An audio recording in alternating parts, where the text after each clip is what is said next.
is not and shall not be taken to be an official record of Albury City or discussion depicted therein. So again, thank you for attending to the public forum, and I must start with conflict of interest declarations received by the chair. I have one, and just momentarily, yeah, one relates to Councillor King, non-pecuniary, significant. Brief description: I've been employed by a landholder who has put forward a submission and employed in that employment for 6 years. Meeting type is council. There are two items here which relate to the council meeting, but more so to the forum, and the action is leave the chamber for the public forum and meeting. So thank you, Councillor King. We'll start off with the speakers for the first item, 3.1, which is Mr. John Elwood, CM 13.1, Development Application 10-2025-41293.1, 4-lot stage rural subdivision, 77 and 79 Barwonga Drive, Splitters Creek, speaking for the recommendation. Mr. Elwood, if you could come forward to the mic, that'd be great, thanks. Just check that it's on when you get there.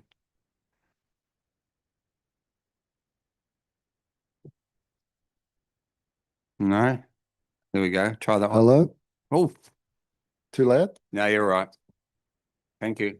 Okay. Thank you for the opportunity to come and speak to you, address councillors, staff, and the members of the public that are in attendance. I speak on behalf of Ian and Carol Fee and my wife Frances, and my name's John Elwood. Fees and Elwoods have lived out at Splitters Creek for the last 30 years next to each other. We purchased land there in accordance with council's planning scheme. When we purchased it, we had an ability, if we complied with the planning scheme. Ours was 5 lots, Fees was 4 lots.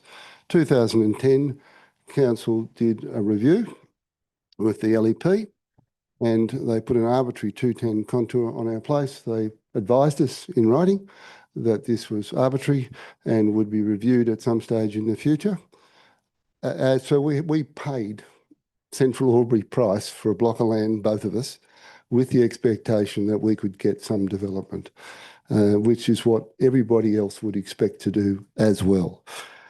Council eventually, 15 years later, finished doing the rural land strategy, which took into account our block. This was really subject to a very detailed analysis from all the technical people, and it was approved. As a result of that, each of us got 1 additional lot. Matt Johnson's going to talk on behalf of us and the Fees in relation to technical matters. I would say that our application is fully compliant with the rural land strategy. It is fully compliant with the New South Wales Rural Fire Service planners, who are responsible for considering fire-related matters. And we had some extensive discussion with them. We had appropriate fire report done with a very skilled technical person. We went over and above to be very, very conservative and fully get New South Wales Rural Fire Service on side from the respective skilled strategic fire planners. They've given the support to this application. What else have I got to say? There were a number of objections. We provided a very detailed, reasonable, as far as we considered reasonable, detailed assessment of those objections without emotion. I would say that personally, there were some attacks in there, and I was very tempted to respond to that, but I'm staying out of that. I just have it there, and I'm very disappointed. Fees and ourselves have contributed enormously to this surrounding community. We've watched lots and lots of people subdivide the land around. We have helped them subdivide. We have helped them with water. We have helped them lots of ways. Our neighbours subdivide, and one of the people that has objected, we've actually got a covenant currently over our land because we helped our neighbours to subdivide. It's a power of attorney over our lot to help our neighbours subdivide. Each one of these people, each one of these areas in the Bawonga Drive have all benefited from subdivision. We have helped them with water, with lots of things over the time. I am 68 years old. I know that fees want to help their family. We want to help our family. Our motivation from the Elwoods lot is to get a block of land so that our daughter can live out there with the son-in-law and our 3 grandchildren. We have been trying so hard to get these grandchildren out there and family so that in our old age, we can have a happy retirement. That's what we wish for and hope for.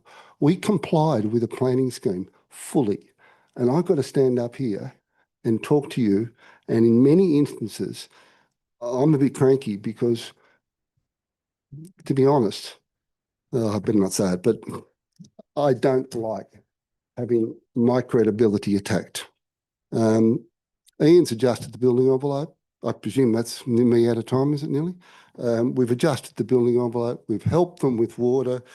They wouldn't even have water if Ian hadn't gone and begged the people over the valley to enable us to join. That's how we got on the scheme. So people wouldn't even have water if Ian hadn't done that. I've spent 100 hours since Christmas helping the very people that are objecting. I'm out of time, I take it, but if anyone's got any questions, I'm happy to answer. I would have preferred to come second so I could actually find out what I was responding to. It's thrown me a bit, but that's what it is. So I'm happy to answer any questions. Thanks for that, Mr. Elwood. Questions, councillors? Councillor Hudson? Thanks, Mr. Elwood, for your presentation. Could you just elaborate a bit more on the water situation and how you've helped your neighbours with that?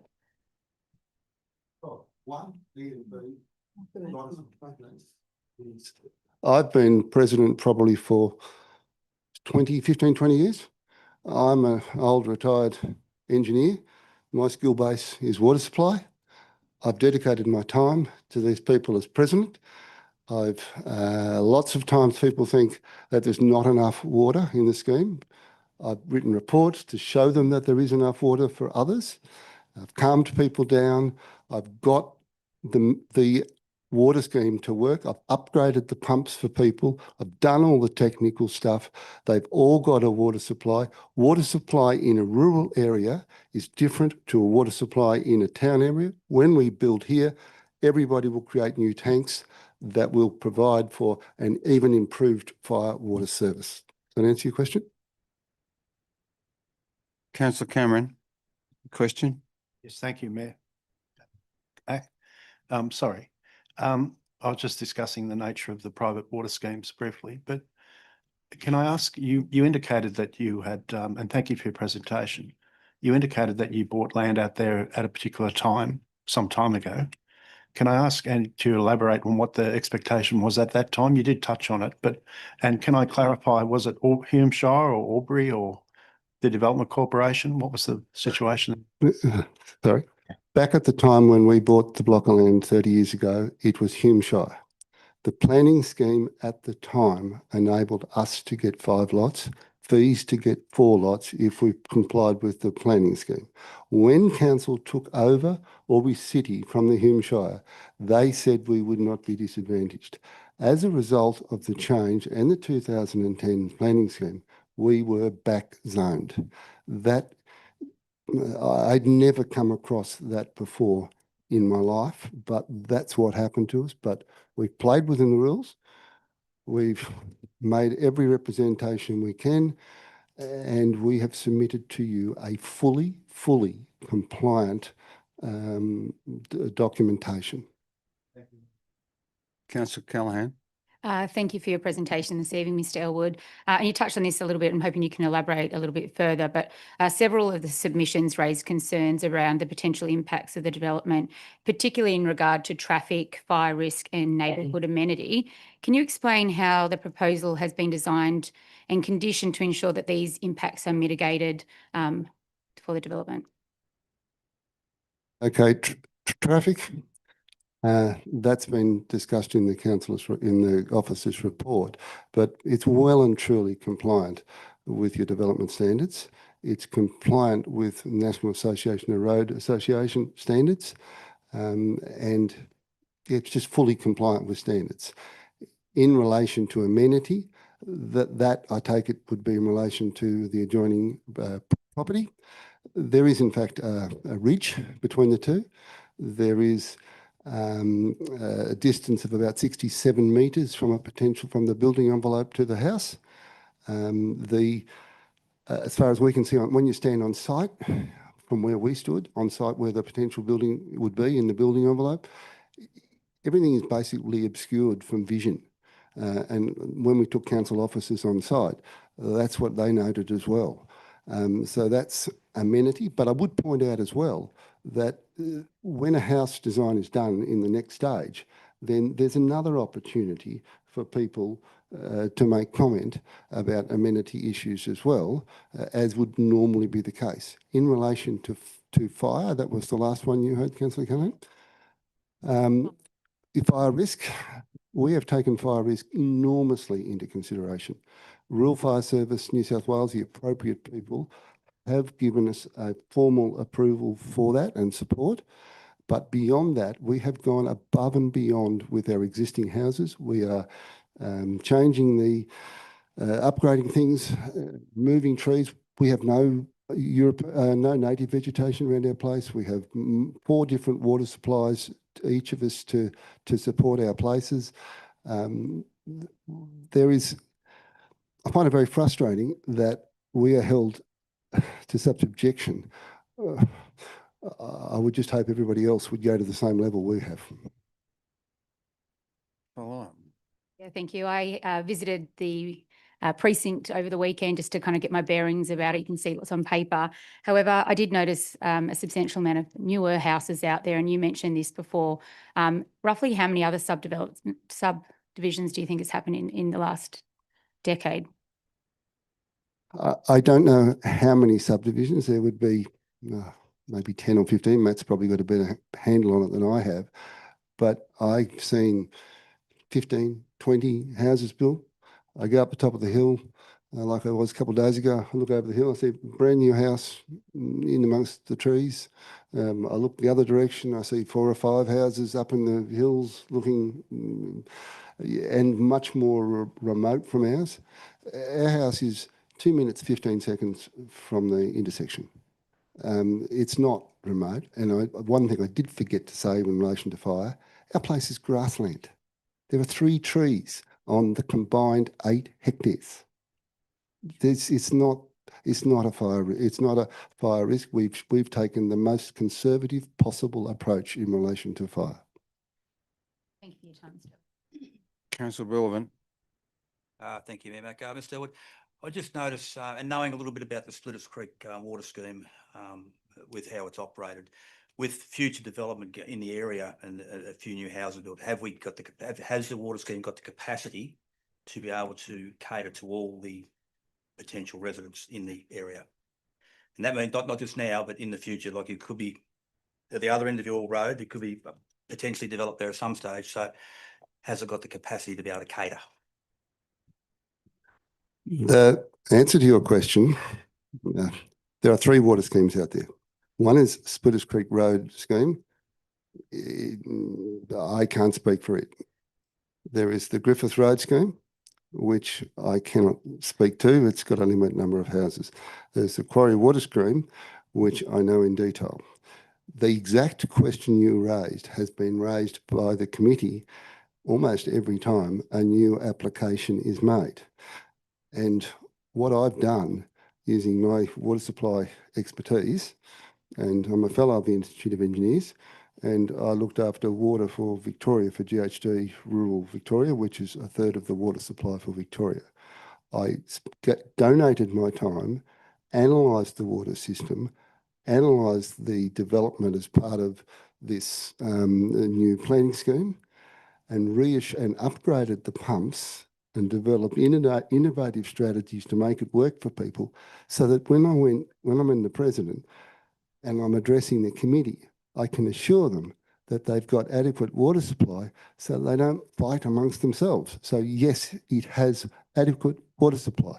Doesn't mean we want to go looking for people outside our water scheme, but within our water scheme, it has adequate water supply to cover everybody. And I've spent a lot of time making sure that happens for free.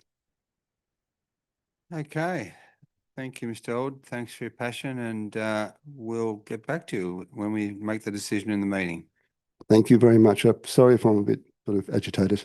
No, a lot of passion in this room at any different time. Okay, 3.2 is Elizabeth Harrison speaking. 13.1 Development Application 10/2025 41293, 4-lot stage rural subdivision 77 and 79 Bawonga Drive. Thank you, Ms. Harrison. Way you go. Okay. I would formally like to object to the approval of the subdivision at 77 and 79 Bawonga Drive, Splitters Creek. If the council is to approve it, I would like to put forward that it is made subject to the applicant's fully sealing Bawonga Drive, and an alternate fire escape route is made available to ensure additional exit route in the event of a bushfire. My husband Andrew grew up in Tadong, where his father served with the CFA for 65 years. When we moved to Splitters Creek nearly 10 years ago, Andrew joined the RFS and was on the front line during the 2019-2020 fires. We and many of our neighbours who object to this DA are Splitters Creek RFS volunteers. We speak from direct lived experience and know it is too dangerous to add more dwellings under current conditions. Black Saturday showed how communities on narrow dead-end roads suffered catastrophic losses when evacuation routes were blocked. Splitters Creek has the same terrain, the same vegetation, and only one road out. And with hotter, drier summers, the risk is rising. This DA puts even more people in harm's way. I would like to touch on 7 key points that have not been addressed adequately by Council in their approval recommendation. Firstly, the proposed subdivision, in my view, breaches Albury City's rural land strategy for Tabletop and Splitters Creek. The strategy stipulates that it allows 4-hectare lots only where land is directly accessible to the Riverina Highway and Splitters Creek Road. This site is reached via a dirt dead-end road, Bawonga Drive, onto Breton Road, which is 2.7 kilometres from this intersection, which no reasonable person would consider is directly accessible.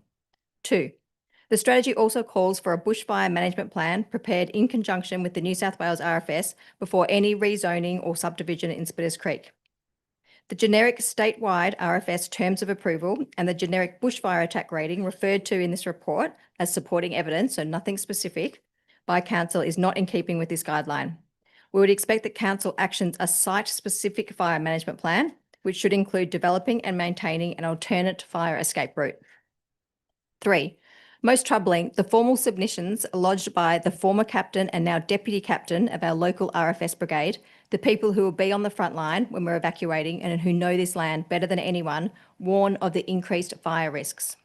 An example of this is Council's response in the assessment report, noting that the bushfire risk is to the north and to the east. This is categorically incorrect. It will be an attack from the west and the southwest, cutting off the exit route, and you can ask anyone in Splitters Creek. Under Section 4.15 of the Environmental Planning and Assessment Act, Council has a statutory responsibility to meaningfully consider all submissions. Approving this DA without fully addressing and understanding those frontline safety concerns undermines public confidence and increases risk to life. 4.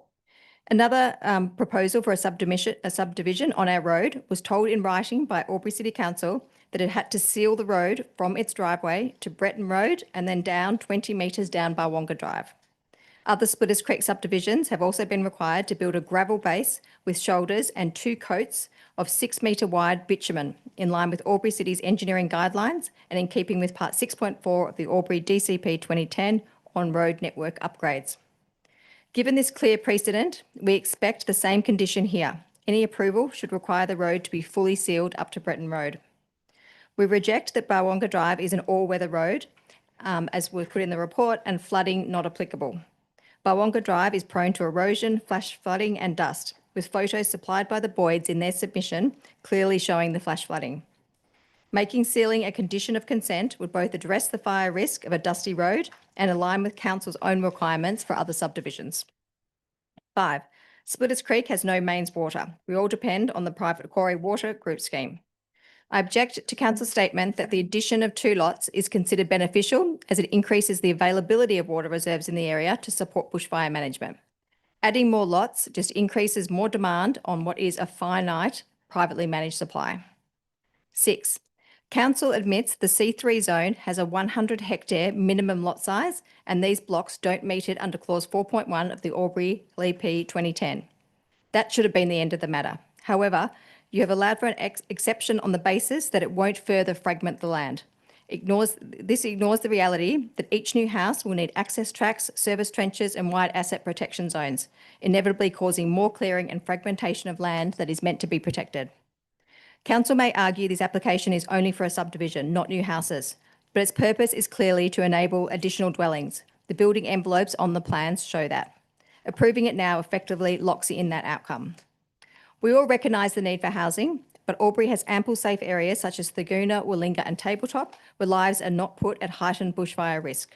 2 extra houses is minor to council and rates revenue, but to residents it represents a significant increase to risk and impact on our community. Sorry, 10 seconds longer. 7. In our submission, we acknowledge that the applicant, John Elwood, previously served as senior engineer with Albury City Council. It is therefore surprising to read in the report that no conflicts of interest are declared on this matter. Given his former role, the community would expect council to be transparent about any existing relationships Mr. Elwood and current engineering staff and to demonstrate how potential conflicts have been assessed and managed. In conclusion, this proposal increases bushfire evacuation risk, strains a finite water supply, fragments environmentally sensitive land, and rests on a road local evidence shows is not all weather. It also disregards the warnings of the local RFS captain and the deputy captain. Council has a statutory obligation, as I mentioned, to properly consider these submissions before granting consent. We please ask Council to refuse the DA or at least make any approval conditional on the applicant's fully sealing Bawonga Drive with a gravel base and 2 bitumen coats and the RFS implementing a site-specific management plan, including an alternate fire escape for us residents. Thank you. Thank you, Ms Harrison. Question from Councillor Glycan. Thank you. Yes, through you to the Speaker. Thank you for your presentation. You listed a number of reasons as to why you think this should not be allowed, and you're speaking against the application. One of those is fire safety. And I can't remember your exact words, but words to the effect of it's too high a risk to be allowing any more people to live there. So can you clarify why it is that you still live there with your family and other families still live there as well? What is it that you have done or other people have done to mitigate that risk that you're so worried about for anyone else that would go and live there? What are the things that you have done to mitigate the risk to yourselves as a family and other families? Ms Harrison. I'd just like to say, when we first moved up here 10 years ago, one of the first people that came to our property was Ian Avich, who was the captain of the fire brigade at the time. And he said to us that there is 2 areas in New South Wales that have been identified as the highest risk across the state. One of them is Splitters Creek up our end with the dead end road, actually potentially the other end as well, but I think they've got an evacuation route out, whereas we don't. So it's one road in and one road out. As I mentioned, the fire risk is to those areas where those exit routes are. So in the event of a fire, if we don't evacuate prior to the fire coming, we will be caught and trapped. So this was all explained to us when we first arrived. Admittedly, we probably didn't understand that risk prior to purchasing the property. Subsequently, since then, so we bought the property back in 2016. We were advised that the document that I referred to, the Albury City's Rural Land Strategy for Tabletop and Splitters Creek, was put in place about 10 years ago to actually stop people from subdividing because of the risk for fire. And it was created in conjunction with the New South Wales RFS. As far as we were concerned, there was going to be no further subdivisions up our end. Now, 10 years on, there seems to be some movement and people applying for subdivisions. We contacted Ian Abbage, who is also a neighbour, and as I said, the previous captain, and he provided us with all the documentation that was put forward to City Council back 10 years ago, and why that document was first put together, and the fact that there was not meant to be any further subdivisions, and there was a number of clauses in there that I've sort of mentioned throughout this. In terms of specifically to my family, I mean, of course, my husband is a volunteer, as I mentioned, with the CFA. Oh, to the RFS, sorry. And we have, we undertake everything that we need to during the fire season by clearing out our gutters, etc., making sure that we've got a diesel pump on hand. We've got a pool so we can access water there if we need to.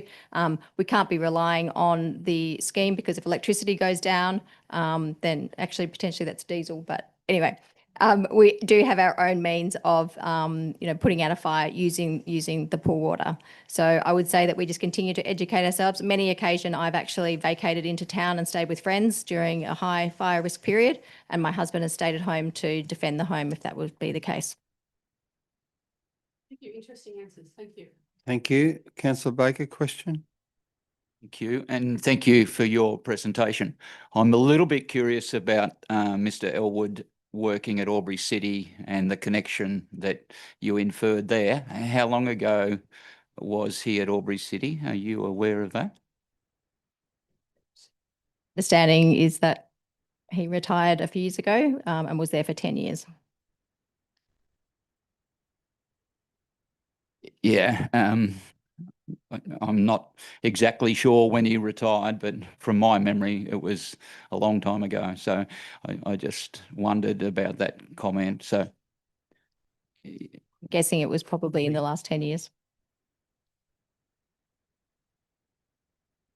But as you know, many people work for long periods of time at places like council, so I'm sure there would be some overlap.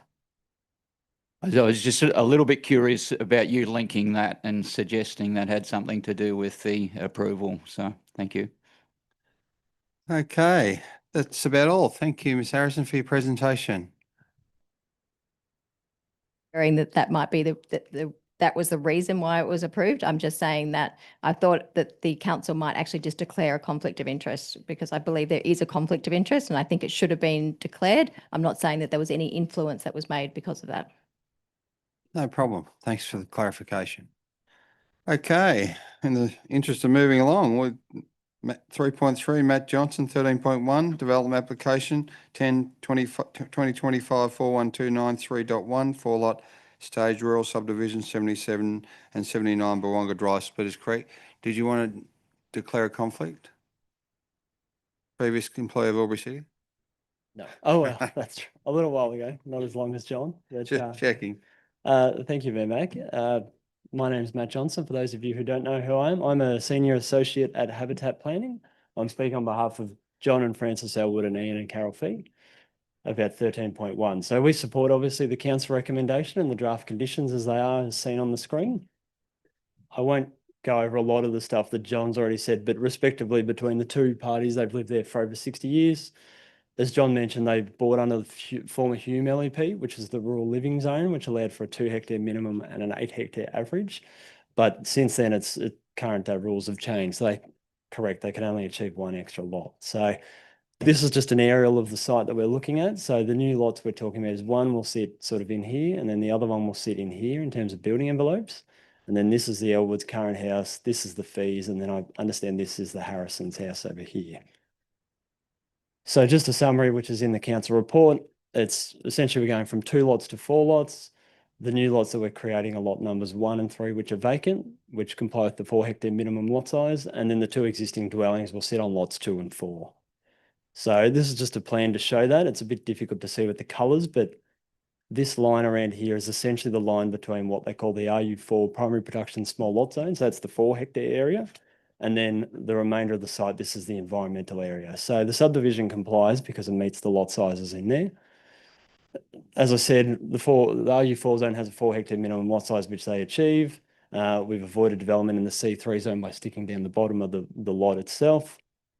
This is just a copy of the zoning map, which is a bit easier to see. So again, we're talking sort of down in this corner and over in this corner, and the 2 houses are sort of here and here. So they comply with the 4 hectare minimum. as was mentioned, the rural land strategy was done in 2015. It was a very extensive document that was done at the time. It addressed things like bushfire, environmental, traffic, infrastructure, and communities' long-term vision. As a result of that strategy, the minimum lot sizes and zones were changed out in Splitters Creek, and that's where we've ended up today. And essentially what the subdivision that we're talking about today is implementing the recommendations of that strategy. So this is it, this is an extract out of the document itself. So I've highlighted the 2 lots here, which is in blue. And it quite clearly shows these 2 as being RU4 zone with a 4 hectare minimum lot size. And it's very hard to read on this plan, but you can get an idea of how many lots it's actually proposed to be developed at Ultimate out here in Splitters Creek. So again, the subdivision just complies with Council's strategic plan from 2015. Bushfire, this is the main consideration that was looked at as part of the development. We had an accredited bushfire consultant do a report, went to the New South Wales Rural Fire Service, who are the experts in this field. They came back, they reviewed it. After a little bit of back and forth, they have agreed to approve it subject to some conditions.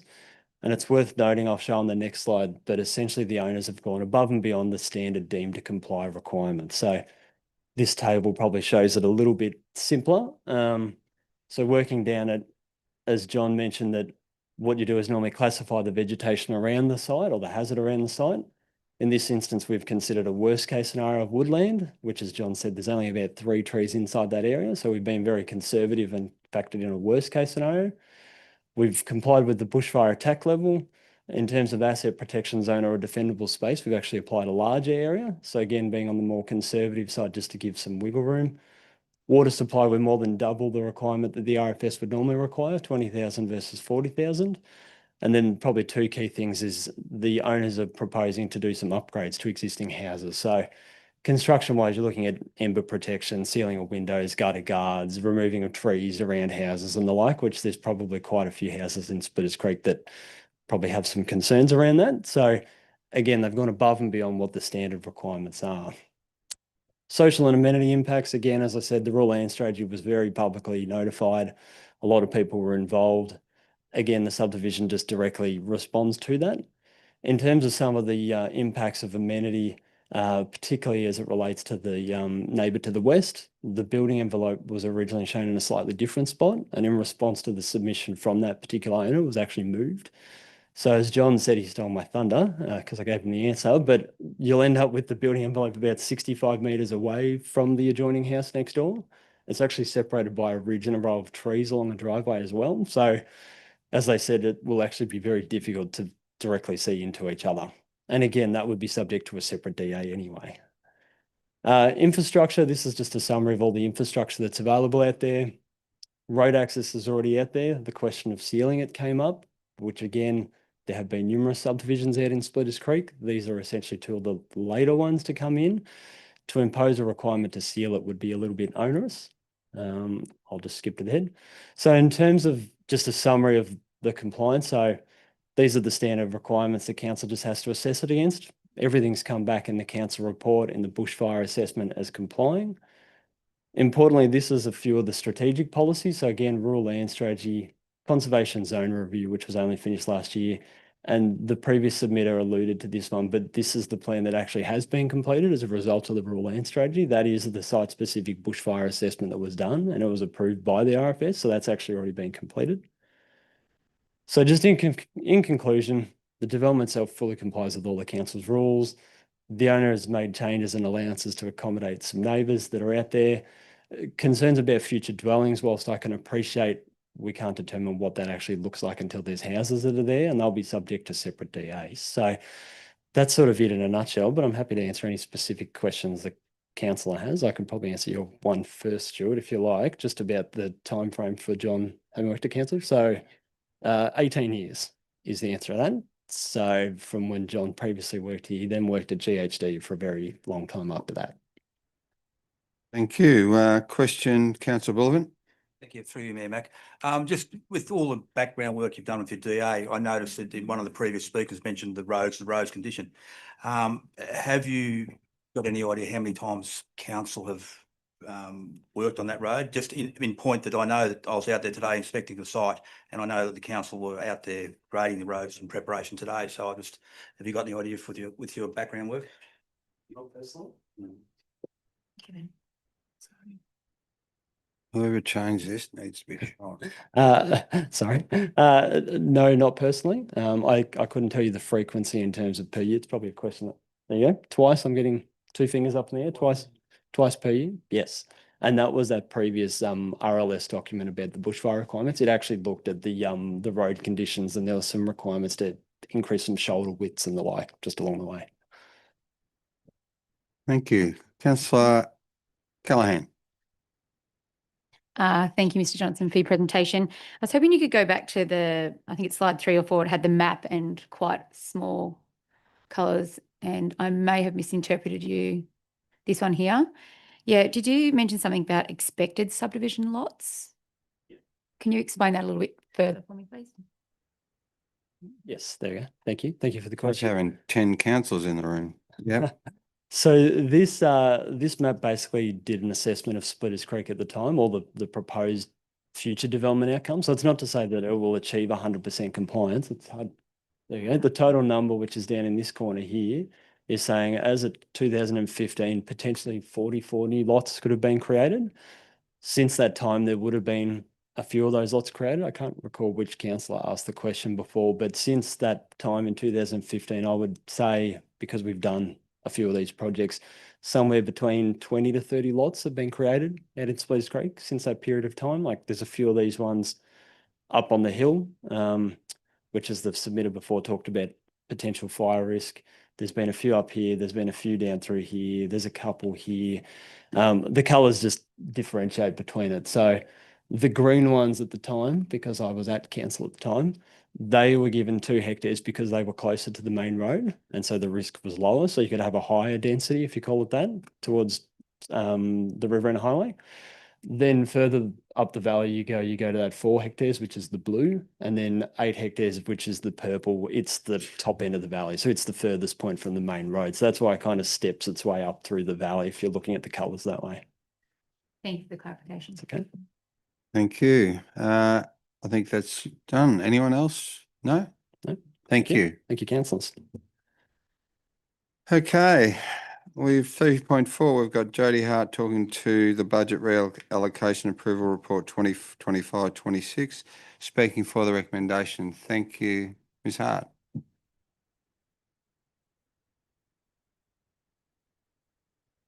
Thank you for the opportunity to speak today.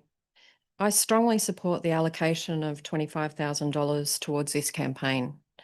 This is not just a funding decision, it is a moral and strategic imperative for the future of healthcare in our cross-border community. I speak as a concerned local and as someone with deep professional experience in our health system. I worked as a registered nurse for 22 years, including as a McGrath breast care nurse at Gateway Health. I now work in our family's small accounting firm as office manager and continue to advocate for better outcomes in our region. I was a founding member and involved in Brave Hearts on the Murray Inc. in its early years.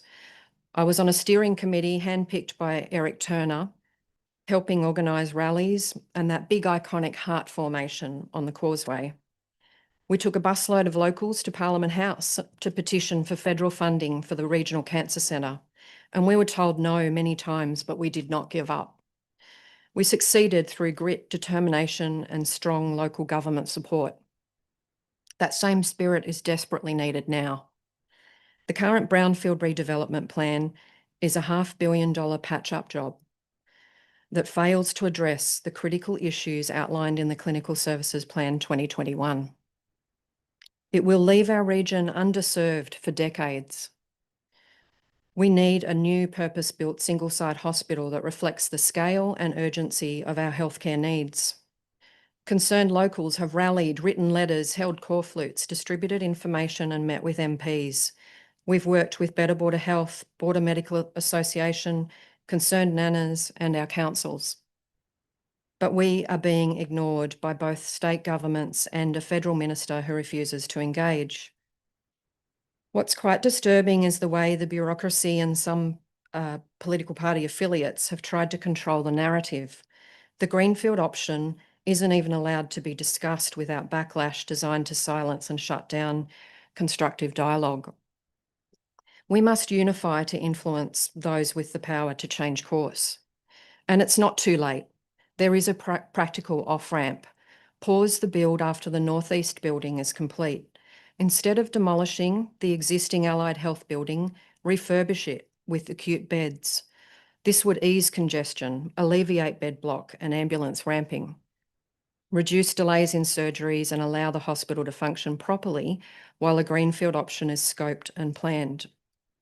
This is a pragmatic and strategic solution that prioritises patient care while preserving the opportunity to pursue a needs-based, not budget-constrained approach to long-term infrastructure. We've been scaled back before. The Albury Base Hospital, when it was built in 1994, was meant to have 202 beds for $83 million. It was scaled back to 166 beds for $58 million. The precedent of underinvestment continues. Enough is enough. This campaign is about unity, visibility and impact. It will raise awareness at the highest levels of government, mobilise media and community voices, engage decision makers through coordinated lobbying and strengthen partnerships across the Regional Health Alliance. We are the only cross-border public health service in Australia. We are unfairly underfunded and caught between two systems. This is not a problem individuals can solve alone. It requires coordinated professional advocacy, something this campaign is designed to deliver. The $25,000 investment is modest compared to the scale of the problem and the potential return, a hospital that meets the needs of the 300,000 people who rely on it. This is the most urgent issue facing our community. We need our councils to stand with us, to lead and to fight for what is right. Supporting this campaign falls squarely within the remit of regional councils, whose role includes advocating for the health, wellbeing and equitable access to services for their communities, especially when higher levels of government fail to act. Let us not be remembered as the generation that settled for less. Let us be the ones who stood up, united and called for better healthcare for our region. I urge you to support this recommendation and commit to the campaign for a new site, new hospital. Thank you. Thank you, Ms Hart. There appears to be no questions. Oh, we have a question. Councillor Callaghan. Thank you for your presentation this evening, Ms Hart. In your opinion, do you believe this reflects how the community would want funds invested? Ms Hart. I absolutely think this is a good use of funds from the public perspective. We have spoken to many people in the community and, like I said, thousands have rallied for this, and we believe it's a modest amount and a good use of public funds. If we can advocate for a better health service today, it'll be very cost effective in the long run, so that we don't have to deal with the consequences of a system that fails us. So yes, I absolutely think it's a good use of funds. Thank you, Ms Hart. Thank you. Councillor Baker. Thank you, Mayor Mac. I'm going to ask you a similar question. Do you think part funding a lobbyist will make any difference, given that we've been going hammer and tong for 12 months and they've started building on the current site? So how would a lobbyist spending that sort of money make a difference to the outcome? Ms Hart. Well, I hope that a lobbyist would be able to present a united front, that they would be a professional. We're all locals who have all got jobs or we're retired. We're turning up, taking time out of our own lives because we know that we're not getting equity, regional equity in funding and infrastructure. So I believe we need somebody with experience and somebody who can bring all parties together and use their professional and knowledge to drive this in a better, more consistent, unified manner. We have the best intentions, all our little groups who are turning up to advocate for this, but we're not professionals. So we need that help, and I think this is perfect for it. Thanks for you. your time, Ms. Hart. There are no further questions. Thanks for your time and Thank you very for your much. attendance. Okay, it's 3.5, Sophie Price. CM 13.10, Budget Reallocation Approval Report 2025-2026. Speaking for the recommendation.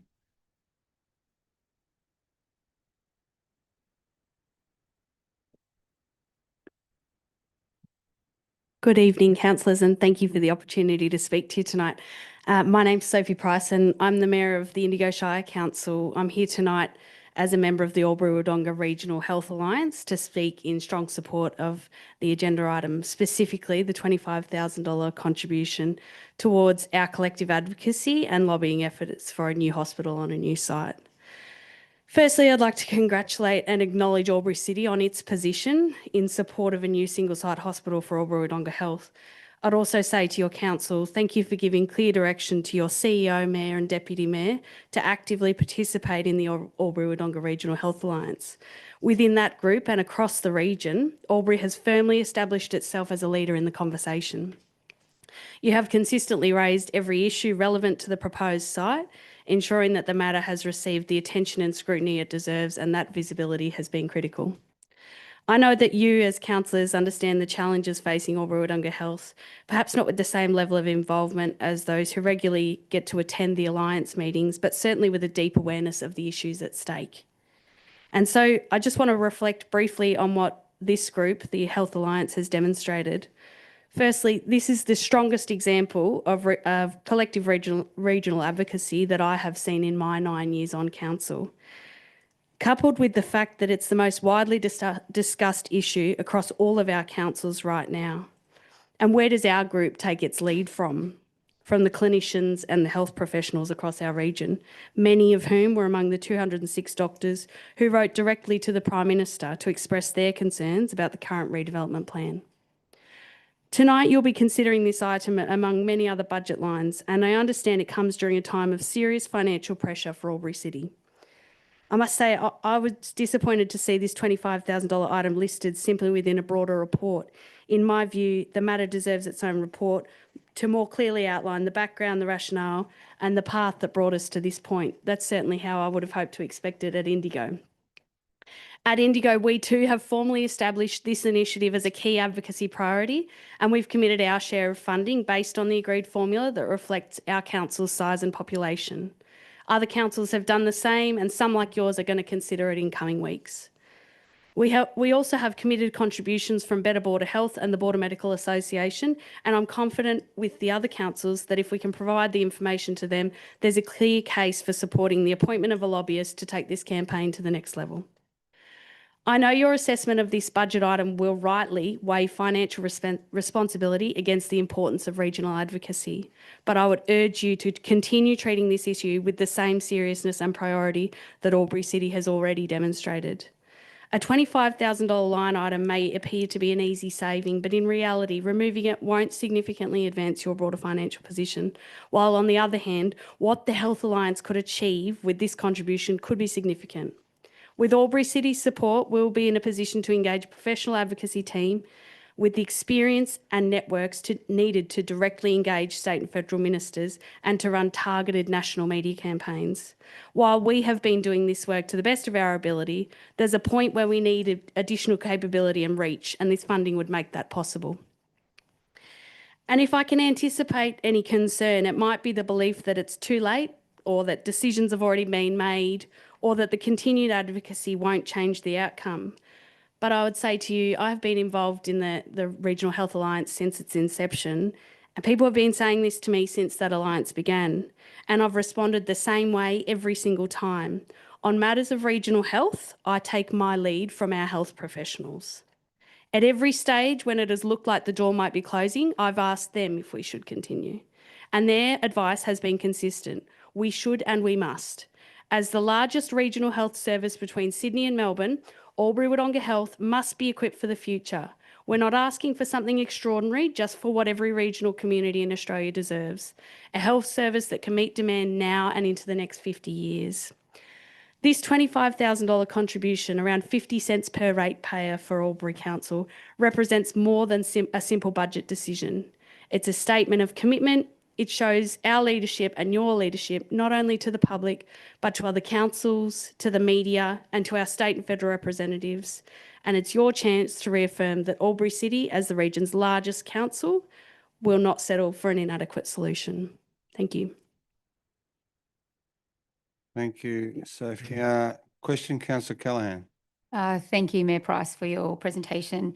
You said that Indigo has committed funds towards the advocacy already. You're a smaller community with a smaller budget, and how's your councillors juggle this financial commitment? Our council has given it real consideration, but our advocacy piece has been very strong from the outset, and we continue to make that consistent contribution. We've committed council staff resources. We've committed a number of councillors to this cause. We've been committed to the Health Alliance. We've committed all of our comms efforts. So we were fairly confident that we could take a contribution as long as it was in line with a formula to our council group and that would be supported, and exactly that has happened, as has happened with a number of other councils. So that's the same thing we're looking for from Albury. Councillor Cameron. Sorry, is the proposition that each council contribute 25,000, or is it? So it's based on a formula based on population and the size of council. Because obviously we have councils as small as Towong, which is one of the smallest councils in Victoria. So it would not be fair to expect them to make the same contribution. Obviously noting that their mayor will speak next, and that they have increased their contribution by an extra $5,000, noting that their contribution does seem quite small in the scheme of things, but they wanted to make that demonstration as a real indication for what this means for them. When we travelled out to their rally that they held in Corryong, it was very clear that they have very different needs to us here closer to Albury-Wodonga, but the need for Albury-Wodonga Health to be a state-of-the-art facility for them is really critical as they make the journey back in and out to access even that healthcare. What? You're going to follow up, or No. you're just looking intelligent? Okay. Yeah, I'm looking intelligent. Excellent. Okay. Thank you, Ms. Price. Thank you. No further questions.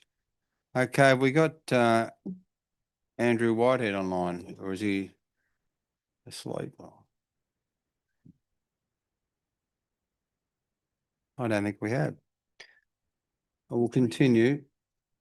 Is he joining? Oh, there we go.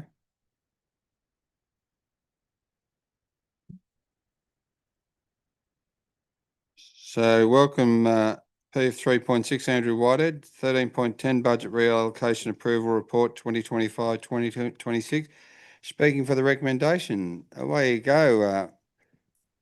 Andrew. Thanks, Councillor Mack and councillors, for giving me the opportunity to speak tonight. And thanks very much for your support and advocacy so far with the redevelopment / new Greenfield Hospital site. Just wishing to mention tonight that where we've come from to now has it's changed in the way advocacy seems to be working, and I think that the opportunity to put someone in this role that has specialty ability to work with government is what our next step is, to try and get a better outcome for our communities with the Albury-Wodonga Hospital. I'd like to just touch on the fact that Albury and Wodonga leading this advocacy, but how important it is to the rural councils that feed into Albury-Wodonga Health, and the reliance we have on using Albury-Wodonga Health can't be questioned, and we really need a better outcome, and the support of Albury and Wodonga is something that our small rurals are really trying to make sure that that advocacy can still work. I think when I came onto council some time ago, we used to write letters, and that was our advocacy. That seems to be falling on deaf ears at the moment, and I think we need to move to the lobbyist style advocacy to get a bit more traction. And I'd just like to encourage all councils and talking to Albury tonight to back this proposal for advocacy for a lobbyist for the Albury-Wodonga Greenfield Side Hospital. That's about Okay. me. That's about you. Questions, councillors? Councillor Callaghan. Thank you for your presentation this evening, Mayor Whitehead. I had a question, just a bit of a follow-up really. You mentioned about writing letters, and what has your experience been by sending letters, and I suppose that opportunity to receive feedback been like? So I can give an example very recently where we've sent a letter at Towong. We have the privilege of being the worst ambulance response times in Victoria, and we usually share that with Indigo, but at the moment we've got the crown for the longest response times, and we've written to the Health Minister to have the opportunity to speak with her and get a response from her. And you know, we're firm believers that the ramping at Albury-Wodonga Hospital is a major outcome of why our ambulance response times are so bad. And it took over 6 months to get the response. And then when we did get the response, the Minister didn't even mention Towong in her response. So I don't think we're being listened to, and we're not being taken seriously, and it's really disappointing from my position that, you know, that's what I thought we were part of the role of local government, was to work and with the state and federal governments, and unfortunately that seems to have taken a wrong turn, and we don't get that ability to work with them anymore. So, you know, I think we need someone with the right qualifications to actually speak to the right people, get us into the right meetings, and see if we can get some traction that way. Yes, just a quick follow-up. Thank you. Thank you. I'm so sorry to hear that your electorate of Towong is experiencing such delays. I was hoping you could just quantify what is the longest response time for considering the ambulance ramping? We can have ambulances out of the area for over 12 hours. We only have one ambulance in Corryong, and that's once that one ambulance goes.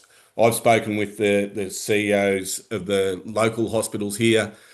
They actually have to make a choice whether to call an ambulance or not, because they know that the ambulance could be out of town for 12 hours if they make that choice to call an ambulance. Now, once upon a time, they would have just called the ambulance because that was best care for the patient.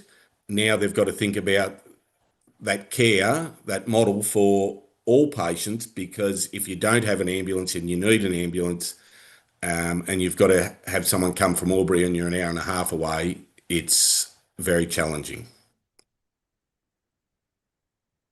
Thank you, Mr. Whitehead.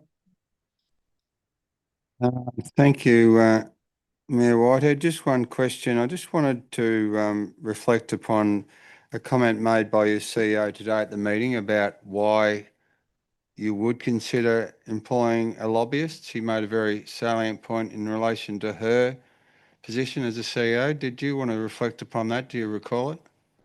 I'm having trouble recalling that exact. I know she's it's about the ability within the organisations to have that. We've all got some great staff within our organisation, but we don't necessarily have that right skill set to be a lobbyist for or interstate government, and that's where we're looking for this role to be really directed at that. And it's a little bit different to what we have in our own ranks at a local government level.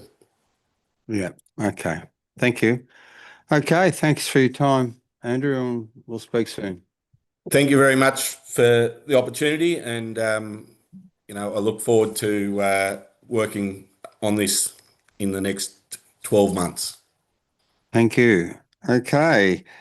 Final speaker 3.7, last but not least, Judy Watt, speaking for 13.10 Budget Reallocation Approval Report 2025-26. Thank you. Good evening, councillors. My name is Judy Watt, and thank you for giving me the opportunity to address this meeting in support of council allocating $25,000 to advocate for a lobbyist for a new hospital on a new site for Albury-Wodonga. I'm a retired nurse and have been immersed in hospital politics from both a nursing and medical lens over the span of my working life. I'm also part of the ageing population here in Albury, and as such, I'm more likely to require the care of the wonderful nurses and medical staff at our hospital. I've also been talking to the public outside our state representative's office for the last 15 weeks with several other concerned nanas, and from our conversations on the street, it is evident the residents in our catchment area are largely uninformed regarding the hospital refurbishment. But once informed, they are really concerned that we're not getting a new hospital, but a makeover and no capacity relief for 4 years. Parking is always discussed, along with the long wait times for surgery. Money is required to invest in informing our public properly. I'm also part of the regional population, as you are, that is constantly being disregarded by state and federal governments with regards to health dollars in comparison to coastal and metropolitan areas. We have a more sparse population and there is no bang for buck or pork barrelling benefit in votes here. We are represented in Albury by the opposition in both state and federal parliaments, so we need to continue to lobby both state and federal parliamentarians using regional equity as the reason to invest in our health because it's the right thing to do. This will require monetary investment to make headway. Regional Australians miss out on $8.35 billion a year in health funding. That's about $1,000 per person. However, we supply 90% of all food to metropolitan areas, generate 2/3 of all export dollars, and half the tourist dollars are generated regionally. With regards to our local issue of a brownfield makeover, it comes to the basics. It's about bricks and mortar. We are 30 to 70 beds short every day, according to the 21 CSP plan, we need at least 150 to 200 more beds, 8 operating theatres, 17 dialysis chairs, 10 ICU beds, larger and better designed ED, ground floor mental health unit with adolescent capacity, 2 24-hour interventional cardiac catheter labs and a helipad for our many airlifted patients who now go to Canberra or Melbourne. We're currently only getting 35 beds in 4 years' time with no ongoing funding forthcoming. Our population is growing and growing faster than most regions in New South Wales or Victoria. Leadership at Albury-Wodonga Health is not factoring this in adequately if they think 35 beds in 4 years is enough. The numbers make no sense at all, and even if there are 80 beds in 4 years, it's still not enough for our growing population. We need to attract more medical specialists, nurses, ancillary practitioners, and to offer more training here to keep those staff in the regions. Providing regional healthcare is more attractive to practitioners when there is a hospital where there is plenty of capacity for medical practitioners to be able to work by doing surgeries, managing medical emergencies, working with a wide range of specialties, doing research and working in a happy workplace. There is rarely a happy culture in a hospital when there's overcrowding, understaffing and bed block, and we have all three here in Albury-Wodonga Health. And it doesn't matter how many pretty photos are posted in the media of happy staff, this is not what we are hearing at Nanas Who Care. This would be largely alleviated with a fit-for-purpose Greenfield Hospital designed using properly calculated numbers based on population growth for beds, space and capacity front of mind. Staff who are working under difficult circumstances are far more likely to suffer from burnout or PTSD, and we have a duty of care to our doctors and nurses. We need a new site, new hospital, and the funding to advocate for that, please. This is your life, your kids' lives, your grandkids' lives. It will future-proof the health needs of our region and bring us into line with hospitals like Ballarat, Wagga, Bendigo and Wangaratta. Council investing in advocacy now is far more cost-effective than living with inadequate infrastructure for years to come. Thank you. Thank you, Ms Watt. Any questions, councillors? No. Thank you for your attendance. Okay. Yes. Thank you. Okay, yeah, we'll just take a 2 or 3 minute. Which one? 3 or 2? Recess before we start the council meeting. Thank you.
Okay.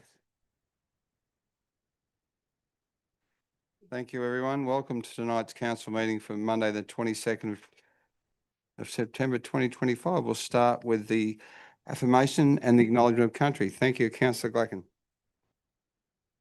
Thank you. We gather to represent the people of Albury who have entrusted us with this task. May our efforts be blessed with insight, wisdom, and common sense. May our personal values give us honesty and courage to serve our community effectively and with respect for all. Thank you. Thank you. Acknowledgement of country, Councillor Bullivan. Thank you, Mac. We'd like to acknowledge the Wiradjuri people as traditional custodians of the land that we meet upon today and pay our respects to the elders past, present and future, for they hold the memories, culture, tradition and hopes of Aboriginal and Torres Strait Islanders people and contribute to our community. Thank you. Might be seated, everyone. Okay. Recording and webcasting a meeting. The council meeting is being webcast and recorded. By speaking at the council meeting, you agree to being recorded and webcast. Please ensure that if and when you are speaking at this council meeting that you are respectful to other people and use appropriate language. Albury City accepts no liability for any defamatory or offensive remarks or gestures made during the course of the meeting. An audio recording will be made for administrative purposes. Conflict of interest declarations received by the chair and disclosure of political donations. Ms. Leopold. Thank you. We've received 3 conflict of interest declarations. The first is from Councillor Kylie King. It's non-pecuniary and significant.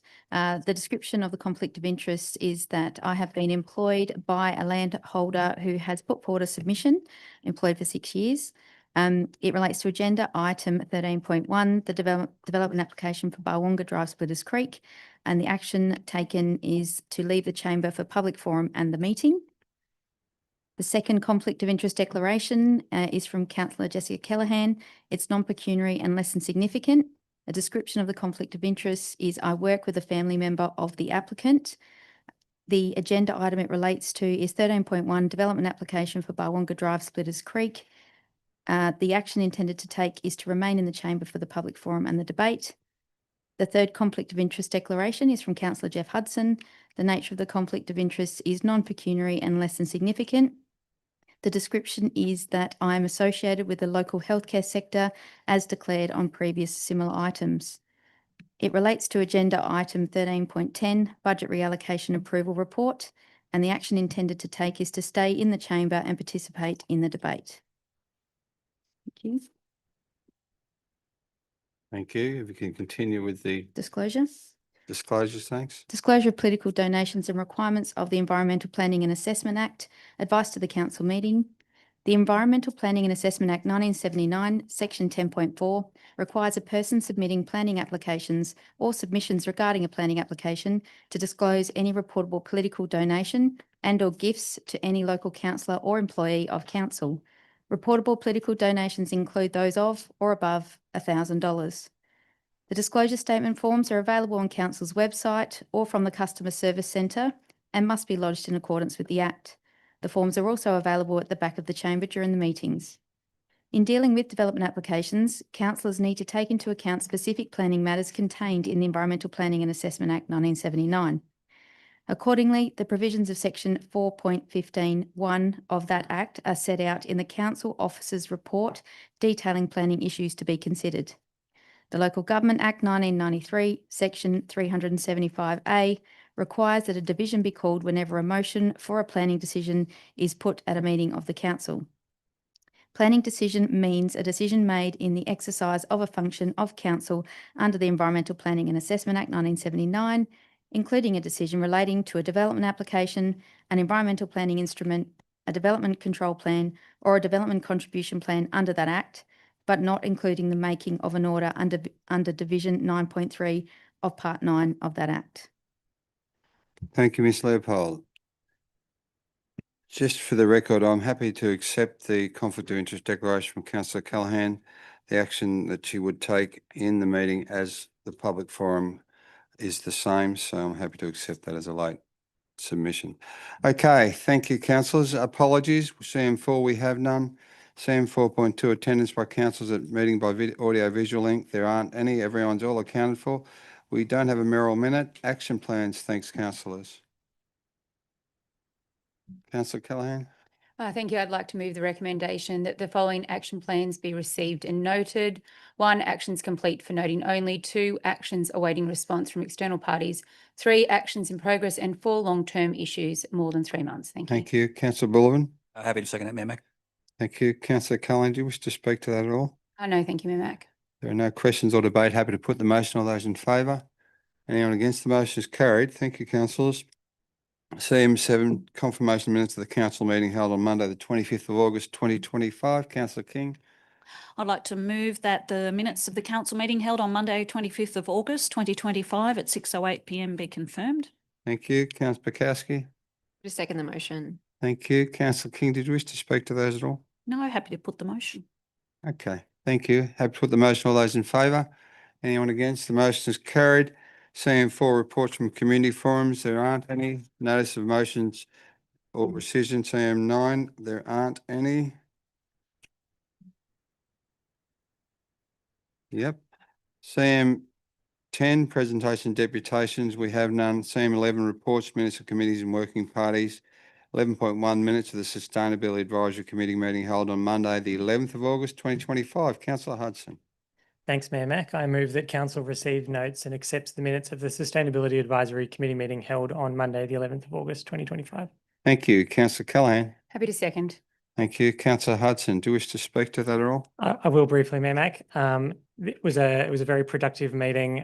This last meeting of the SAC, we had a presentation from Ms. Leopold regarding the sort of strategic direction that the committee should take. We've got a number of really impactful strategies, projects, items that will come to council over this term, which can have a really significant impact on the environment, both positive and negatively. And so it was a good opportunity to sort of refocus the committee members and the intention of the committee so that it can provide really sound and good advice from lots of different aspects of the community, because ultimately that's the purpose of the committee.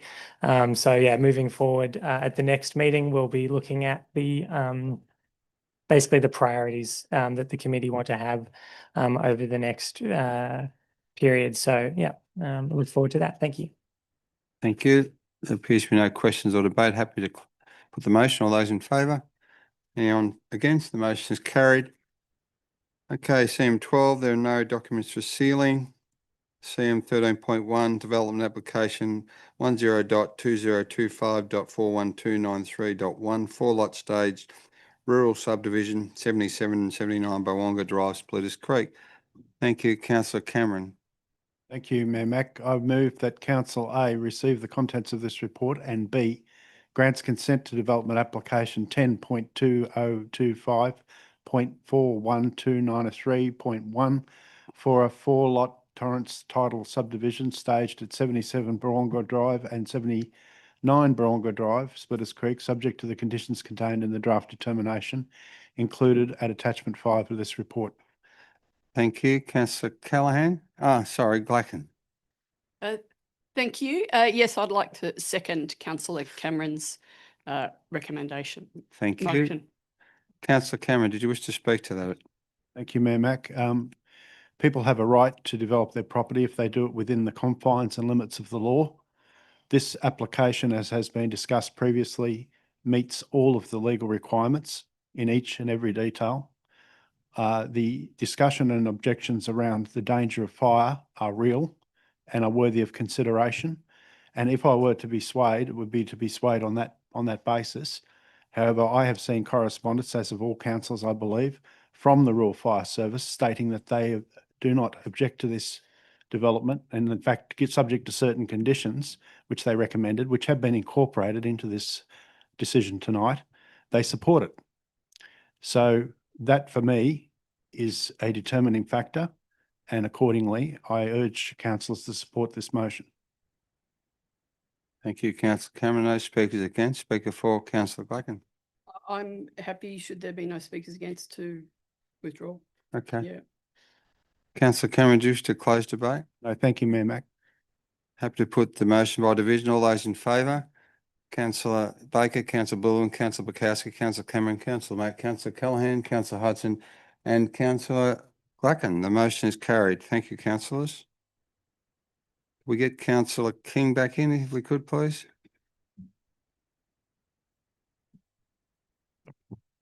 Give everyone a chance to leave that needs to leave if they like.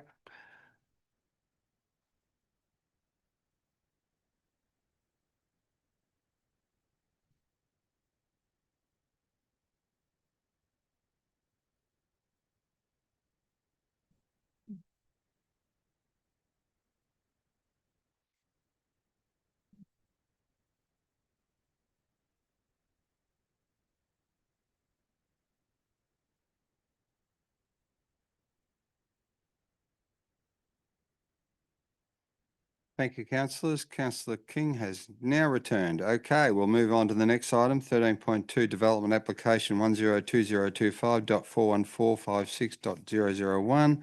2 lots Torrens title, subdivision 4562 Moffat Street, Lavington. Councillor Hudson. Thank you, Mayor Mac. I move that Council A receives the contents of this report and B grants consent to development application 10.2025.41456.1 for a 2-lot Torrens title subdivision at 562 Moffat Street, Lavington, Lot 3 DP 24880, subject to the conditions contained in the draft determination included at attachment 4 to this report. Thank you. Councillor Cameron. I'd like to second that motion, please. Thank you. Councillor Hudson, do you wish to open debate on that item? I will briefly, Mayor Mac. I think this is quite a sensible subdivision. It will leave one of the blocks being relatively small in relation to surrounding lots, but ultimately the existing dwelling on that site is multi-story, and so its existing envelope is not particularly large, and so it doesn't take up much of that lot, and so there's sort of ample outdoor space even with the small block, and I think it's good to have a diversity of lot sizes. And there were no submissions against the subdivision, and ultimately infill development in existing areas is a good thing which we should support. Thank you. Thank you. There appears to be no speakers for or against. So Councillor Hudson, do you wish to close debate? No, thank you, Mayor Mac. Happy to put the motion as division. All those in favour? Councillor Baker, Councillor Bullivan, Councillor Bukowski, Councillor Cameron, Councillor Mack, Councillor Callaghan, Councillor Hudson, Councillor Glacken and Councillor King. The motion is carried. I was going to say granted. Getting caught up in that. Okay, 13.3, the planning proposal, Schedule 1, brackets additional permitted use, amendment to Albury LEP 2010, 773 Mate Street, North Albury. Thank you. Councillor Callaghan. Thank you, Mayor Mac. I'd like to move the recommendation that Council A receive and note the content of this report, and B endorse the progression of the planning proposal to a gateway determination, and C endorse the progression of all necessary steps for the finalisation of the amendment to the Albury Local Environmental Plan 2010, including lodgement to the Department of Planning and Environment, if no objections are received as a result of public exhibition. Thank you. Thank you. Councillor Cameron. I'd like to second that motion, please, Mayor Mac. Thank you. Councillor Callaghan, do you wish to open debate on that item? No, thank you. Thank you. Appears to be no questions or debate. I'm happy to put the motion by division. All those in favour? Councillor Baker, Councillor, forgotten your name, Bullivan, Bukowski, Cameron, Mack, Callaghan, what's your name? Hudson, Glacken and King. It's that CTE. The motion is carried. Thank you. Okay, 13.4, the draft urban forestry strategy public exhibition. Thank you, councillors. Councillor Hudson.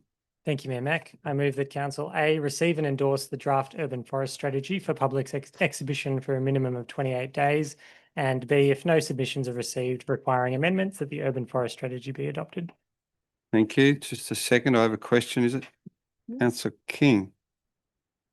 Oh, I was happy to second the motion. Yep. Thank you. Councillor Hudson, I have a question from Councillor Cameron. If you wish to take the question before you open debate. Councillor Cameron, question? Through you to the most appropriate member of staff, Mayor Mac. Yeah. I'm curious as to what constitutes a urban forest. Is there a definition anywhere that someone can tell me? Mr. Millett, looking forward to it. Does one tree make a forest or? I'm serious, I want to know. Mr. Millett. Thank you for the question, and through you, Mayor Mack. Look, as far as the definition of urban forest, it is the environment that we live within in a city environment, and it provides that shade, that amenity, that livability of a city that's impacted by the climate around us. Now, is that a textbook definition? Probably not, but. Further, please. Yes, carry on. So are we talking about all of the trees in the city constituting a forest, or are we talking about discrete groups of trees being discrete groups of forest? For example, might a shrubbery, to go near Monty Python for a moment, be considered an urban forest? Or Through you, Mayor Mack. Thank you for the further question. Yes, that would be all trees within the urban environment that add to that livability of the city. thank you. Yep. Thank you, Councillor Cameron. Question from Councillor Callaghan. Yes, thank you, Mayor Mack, and through to the most relevant staff member. In the report, it's noted that we need an additional 4,000 plantings annually. It's also noted that Albury City Council has the capacity to plant 2,000 of that. How do we aim to reach that target of the 4,000 plantings annually? Mr. Millett. To you, Mayor Mack, and thank you for the question. Look, it's a combined effort between council resources and our community. So 60% of the land that we're talking about within the urban environment is actually in private ownership. So to achieve the goals of the urban forest strategy of 30% canopy cover by 2050, it's actually a combined effort between council staff, and plus other stakeholders. So it'll be a journey that we need to go on with our community to achieve those targets. Thank you, Mr. Millett. Thank you, Mr. Millett. Councillor Hudson, do you wish to open debate? I do. Thank you, Mayor Mack. I want to begin by thanking the staff for the enormous amount of work that's gone into producing this draft strategy. It's a detailed, evidence-based document that makes clear just how important trees are for the future of our city, and I believe it does define what an urban forest is as well, quite early on too. And I don't think it'll come as a surprise to anyone that I think this is one of the most exciting and important strategies Albury City has probably ever produced. And why is it so important? Well, it's because urban canopy is not just about beauty or about shade, it's actually critical infrastructure. Trees, they lower surface and air temperatures, they protect our health during heat waves, they improve air quality, they reduce stormwater runoff, they support biodiversity, and they support enhanced mental well-being. Put simply, trees are one of the most cost-effective, one of the cheapest and most effective tools we have to keep Albury as a livable city. The problem is that right now the urban canopy across Albury sits at just 13.2%. And on private land, which makes up more than half of our footprint, it's only 11.6%. And we also know that it's going backwards. The data shows that we are losing canopy faster than we are growing it. So business as usual means continued canopy decline, hotter suburbs, poorer health outcomes, and a less livable city. And that's where this strategy comes in. So this is not just an environmental issue, this is a public health issue. And that's because heat is Australia's most harmful natural disaster. More people die in heat waves than in floods, fires, cyclones, or storms. Just last week, RMIT's Urban Observatory released its new Heat Vulnerability Index, and Albury was specifically called out in their media release as containing surprising hotspots. Suburbs like Springdale Heights, Lavington, and North Albury all scored 5 out of 5 for maximum vulnerability to heat, with Central and South Albury not far behind. So these are the communities that are most at risk, and canopy cover is one of the most effective defences we can provide. And again, the data makes it clear we can't afford to drift along with the status quo. And that's why things like targets matter. The draft strategy proposes a 30% canopy cover by 2050. Personally, I think this is a step in the right direction, but it's actually not ambitious enough. And to put that in context, the City of Sydney has a target of 40%. The City of Penrith has a target of 40%. The New South Wales Department of Planning, which I would think is hardly a hotbed of environmental activism, I think we can all agree. They've nominated a 40% canopy target for Greater Sydney by 2056. So I think that if we were to accept a 30% target as our benchmark, we'd actually be selling ourselves short. We shouldn't let ourselves slide towards becoming a concrete jungle.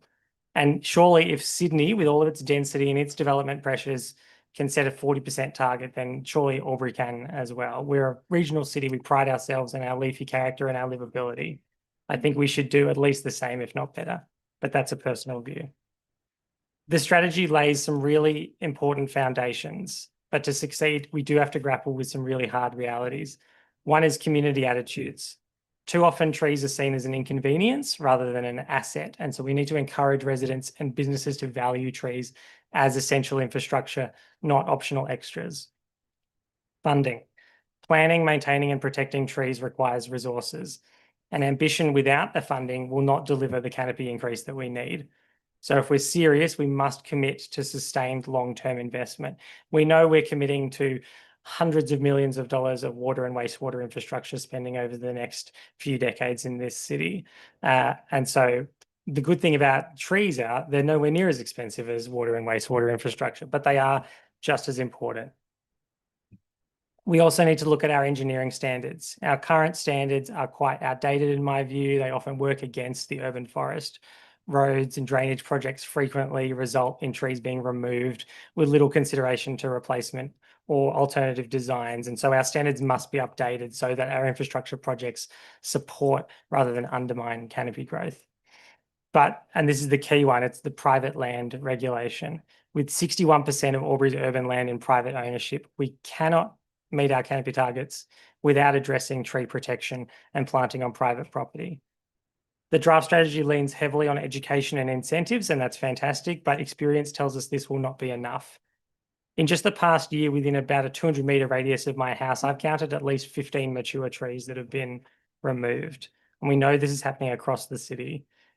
Expanding the significant tree register is welcome, but it will never keep pace with the rate of removals that we're seeing. So we need stronger mechanisms, and whether that's development controls or other regulatory tools to protect the trees that we already have.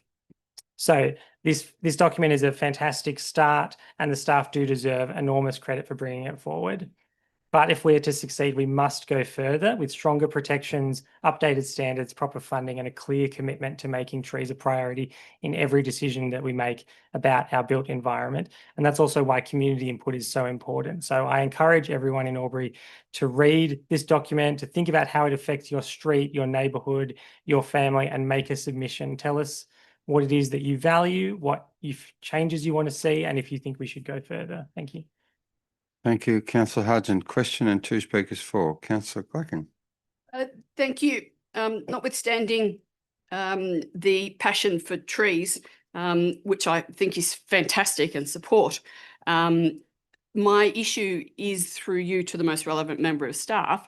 How do we deal with the two conflicts between wanting to have more trees, which I support, and the reality of the damage that those trees in turn can have on roads, paths, houses, water and sewer, leaves blocking drains, street drains, etc. The fact that they can cause, some species can cause severe allergies to people, and the plane tree covers all of those things, both destroying roads and paths and houses and blocking drains and causing allergies.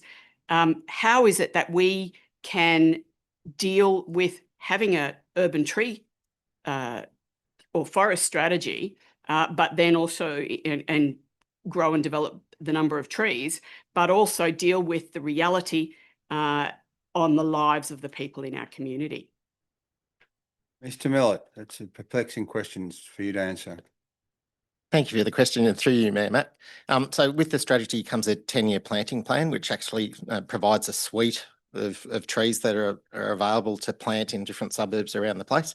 And so I suppose the catchphrase that I'd like you to go away with, it's the right tree in the right place.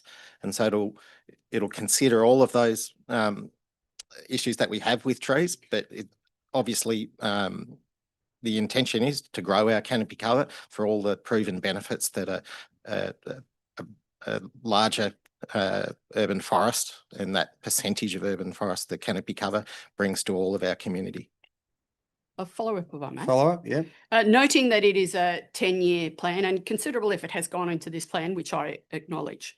How is it that we can achieve the goal of the percentage cover within that 10-year period, but also it's not just adding trees, it's obviously replacing some of those trees that are not in the right place or the wrong tree in the place. Mr. Millett? To you, Mayor Mac, and thank you for the question. It's about a review of those existing trees that are in place. As those trees get to their replacement timeframe, we'll look at the planting schedules and replacement with the most appropriate trees. In relation to the funding for that, so the funding regimes we'll have to put forward to council as part of future budgets. If we require additional funding, that will be outlined in future budget considerations. Thank you. Thank you. Councillor Callahan, you have a question before we take the speakers for? Thank you, Mr. Millett, and thank you for the clarification that we're going to need the community to plant around 2,000 trees annually. And I'm sure the community, because this is a draft and will go out to public consultation, will come up with some fantastic ideas about how do we capture what's being planted on private properties at this point. Mr. Millett? To you, Mac, and thank you. Look, the use of technology will be a big part of that. There'll be a range of sort of process that we undertake. Within the plan, we plan to actually have a 5-year review, which will have the aerial photography of it that will actually capture that from a objective point of view, but we'll also look at technology where the community can actually provide feedback to us where they've planted trees, perhaps even where they adopt a tree program where they maintain some trees within public areas or within sort of road reserves where they can actually contribute to the ongoing upkeep of these tree assets for our community. Lovely, thank you. Okay, thank you. Councillor King speaking for the motion. Thank you. I wish to echo Councillor Hudson's comments about the great work that's been done, and also thank Councillor Hudson for some of that additional context in terms of what other councils are doing in terms of their targets that they've set.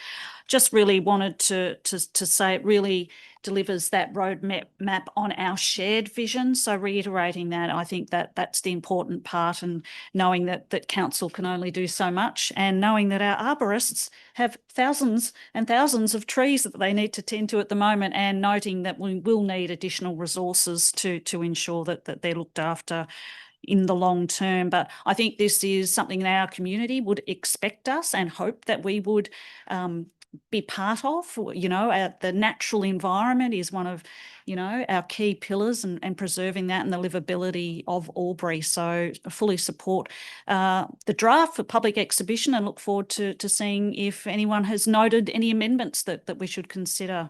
And yeah, look forward to that feedback. Thank you. Speaker for, no speakers against. Councillor Baker. Thank you, Mayor Mac. I also support the draft urban forest strategy, and I think it will take plenty of collaboration with private landowners, and I've got a couple of suggestions that could go towards it.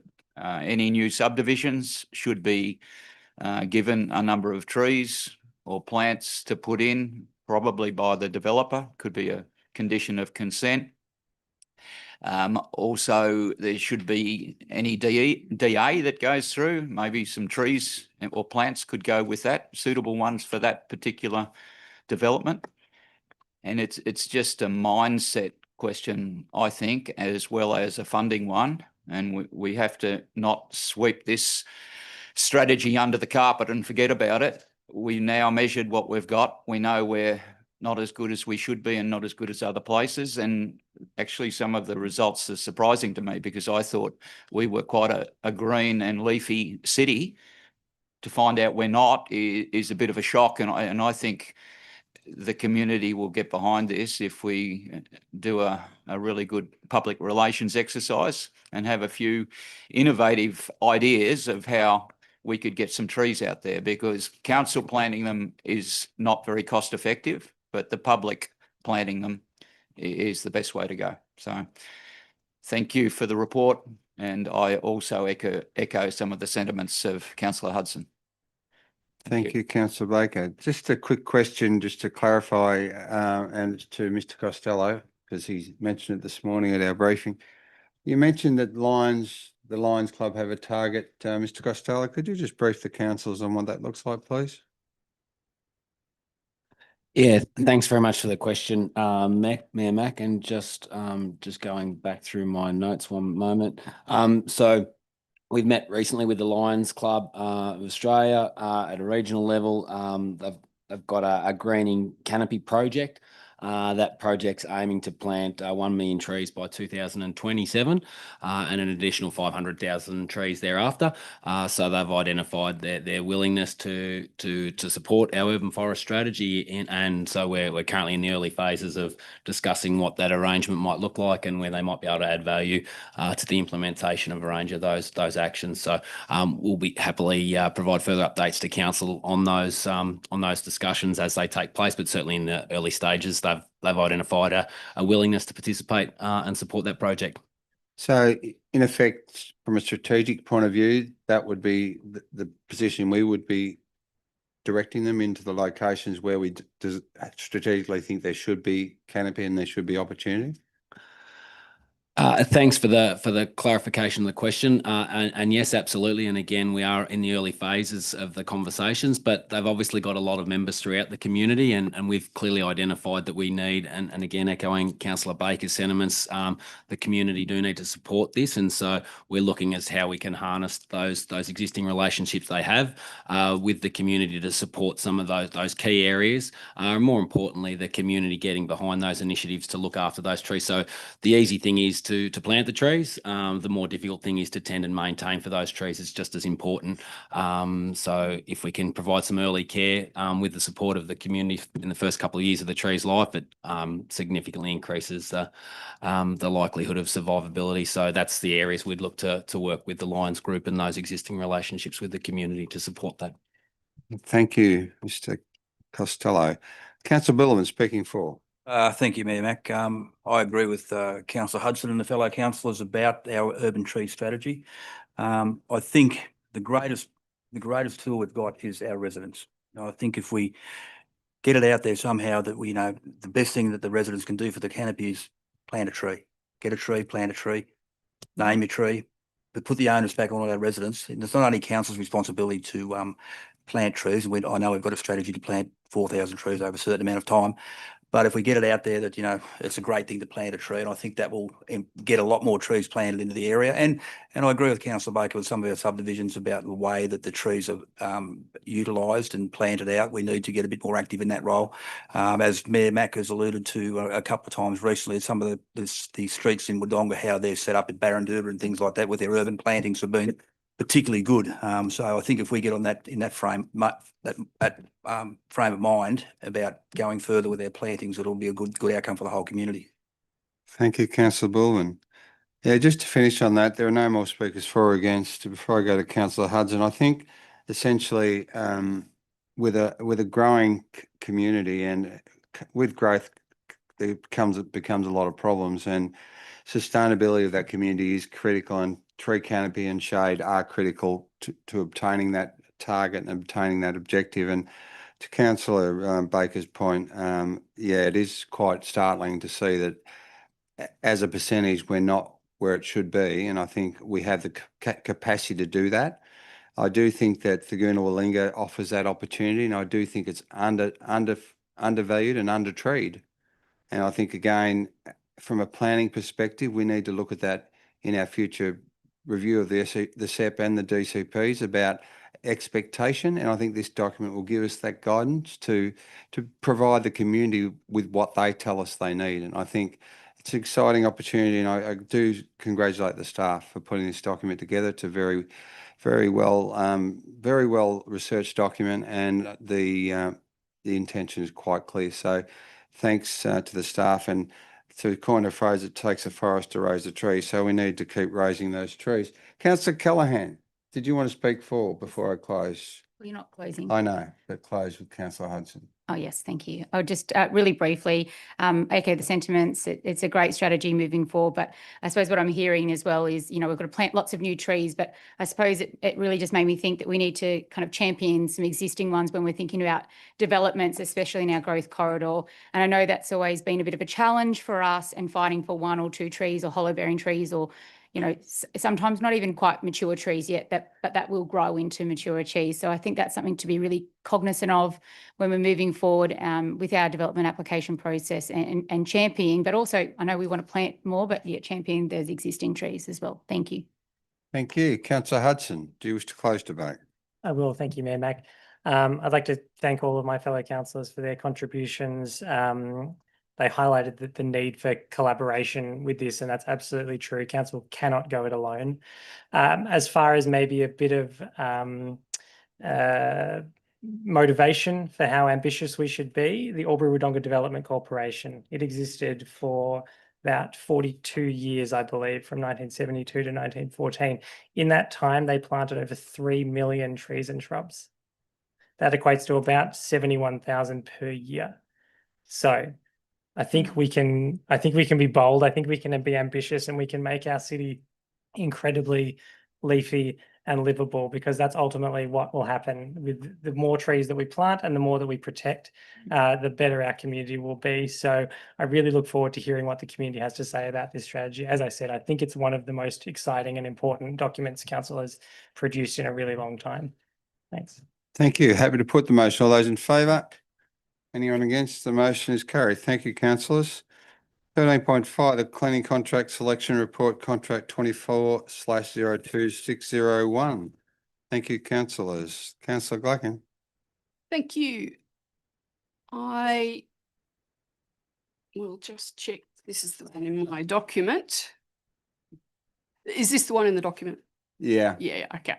So very happy to move that council, pursuant to section 1781A of the Local Government General Regulation 2021 New South Wales, resolves to A, accepts the tender from Hig Inc.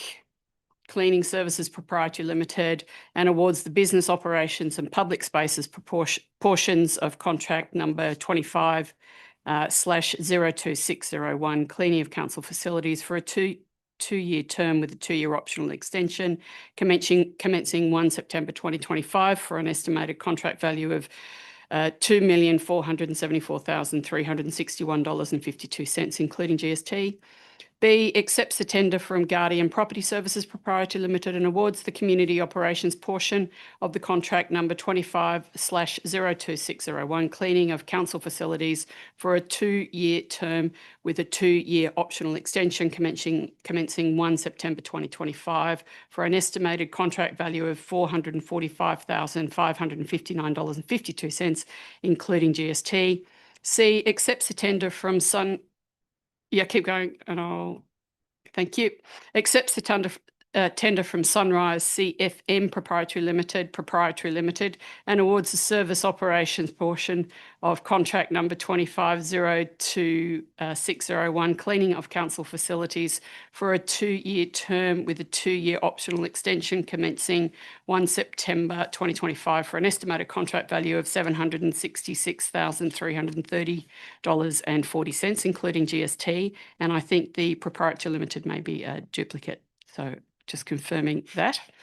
And D, accepts the tender from Border Cleaning Services Proprietary Limited and awards all portions of the sanitary services for contract number 25/02601, cleaning of council facilities, for a 2-year term with a 2-year optional extension, commencing 1 September 2025, for an estimated contract value of $173,472, including GST. Thank you. Thank you. Seconded, Councillor Callaghan. Happy to second the motion. Councillor Glickin, I have a question from Councillor Hudson. You wish to take it? Councillor Hudson. Thank you, Mayor Mac. Through you to the most relevant member of staff, I have a number of questions. The first is, the report states that council uses a combination of internal and external cleaning resources as part of its ongoing commitment to provide clean and safe amenities across our 4 principal areas. So my first question is there sort of a base load, so to speak, of cleaning services required by council? And is there much variation based on seasonal or other factors? Mr. Millett. Thank you for the question, and through you, Mayor Mac. So the internal resources that are currently utilised for these types of services is through the procurement of consumables. So that's for paper, soap, hand towels and the like. Council doesn't currently employ cleaners as such. Some of our building teams do undertake some minor graffiti removal where it's outside of the scope of the cleaning contractors. So if there was some graffiti in a toilet block and it's quite significant and it's beyond the sort of general materials that a cleaning contractor would have, that's where our team would come in and undertake it. Or then we'd get some specialised assistance if it's beyond their resources. In relation to the base load of the contract, the contract documentation has been developed with the historic needs of the site's requirements in mind. And so we've sort of set aside a base number of hours that each site would require to have cleaning. That's been averaged over the year. And so, yes, there'd be some sort of cyclic seasonal adjustments for different sites based on utilisation and sort of the weather. So when it's muddy outside, some sites will require further additional cleaning during those periods. Thank you. Follow-up question. Yes, thank you. Has council previously investigated bringing more cleaning services, and by which I mean not like actual people doing the cleaning, in-house? So in a true full assessment of that, probably not. But this is a specialised service area which council has no historical experience in delivering. The report outlines that we've had 17 submissions, so it's a fairly strong market out there of sort of mature external services that can be provided for that. There are a number of pros and cons of any contract that you outsource or keep them internally. In this case, having an internal delivery, you'd have more control because they're your own staff. You'd have ownership and you'd have more control of the consistency of the cleaning because it's your staff as well. But that also comes at a higher cost, both in sort of the monetary value to procure those services, but also the burden on HR overheads in relation to that. External delivery, you'd have more flexibility with that and cost efficiencies. But as mentioned, that trade-off is that direct control over the staff involved. As outlined in the report, the bringing together of these contracts, so we've had a number of contracts in place that we've sort of brought together in one tender process. The cost savings from that over the 4-year period is in the realm of $1.6 million, which is a fairly significant saving from going through this type of tender process. Yes, thank you. Thank you. Councillor Blackman, open debate, please. Yes, and I speak for this motion because over a period of time, over a number of years, terms of council, the way in which tenders have been worked through and offered has changed. So tenders were originally where we would offer all the cleaning for Albury City Council out to tender, and people would apply.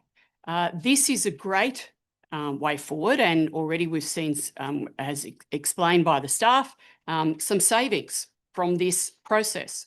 This process allows people who can offer a more cost-effective way to do each of the components, and we're looking at 4 different style of components in this tender process. Whoever is the most efficient and affordable at each of these areas is being offered the tender opportunity or that component.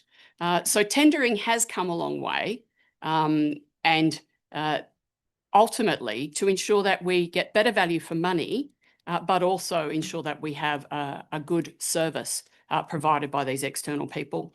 A question was asked just now about should we bring cleaning in-house? And I can understand the question because as a councillor, I'm often asked, why do we not do our own certain things? For example, lawn mowing. Why do we not mow our own parks and gardens? Well, the answer is it's more efficient and effective for us to tender that out. It's more cost effective for us to tender that to external companies and for us to focus on the things that there is no or very few other people out there in our business environment for us to compete with. One example just now about the cleaning is, as was explained, 17 companies applied for this tender process, people locally and people interstate. We had people from not just New South Wales and Victoria, companies applying for this. Clearly, it was an opportunity for a number of companies to apply for what would have been a good tender and a good opportunity for them to come into our area if they're not already here undertaking that work. So I support us awarding this tender tonight, or these tenders tonight, on the basis of them being good for our community, good for us as Albury City. It's efficient, it's effective, and it offers 4 different contracts. However, I do understand the question, and we should, as councillors, always ask those questions. Is this the best way forward? And it's not always just about the cost, but is this the best way forward? My decision tonight is that this is the best way forward. However, I was keen to hear the question. Thank you. Thank you, Councillor Glacken. Just a quick question. I have 2 speakers for Mr. Millett. In relation to the costs of this particular contract, what is the increase from the last time we had these contracts out for tendering? Through you, Mayor Mack, and back to you. Thanks for the question. So it's actually a saving of 1.6 million over the 4-year period. Yeah, but in terms of what we paid last time, I mean, the costs have escalated through the roof in terms of labour costs and higher costs. Have we seen a significant increase in that number? So that's in relation to the existing costs. So as outlined in the report, the costs of the services over the current 4-year period were estimated at $5.1 million. And in this tendered price, it's going to be $3.8 million. Thank you. Speaker 4, Councillor Bilvin.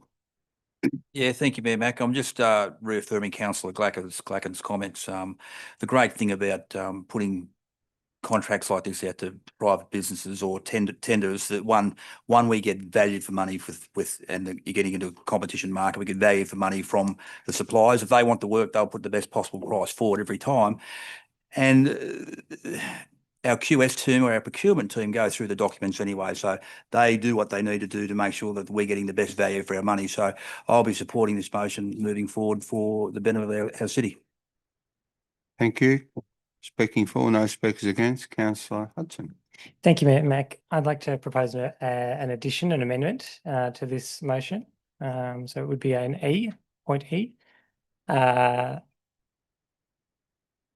And you'd like me to read that out? It would be that in addition to the existing points, request that council officers prepare a report investigating what, if any, elements of council's currently outsourced cleaning and sanitation operations could be feasibly brought in-house in the future.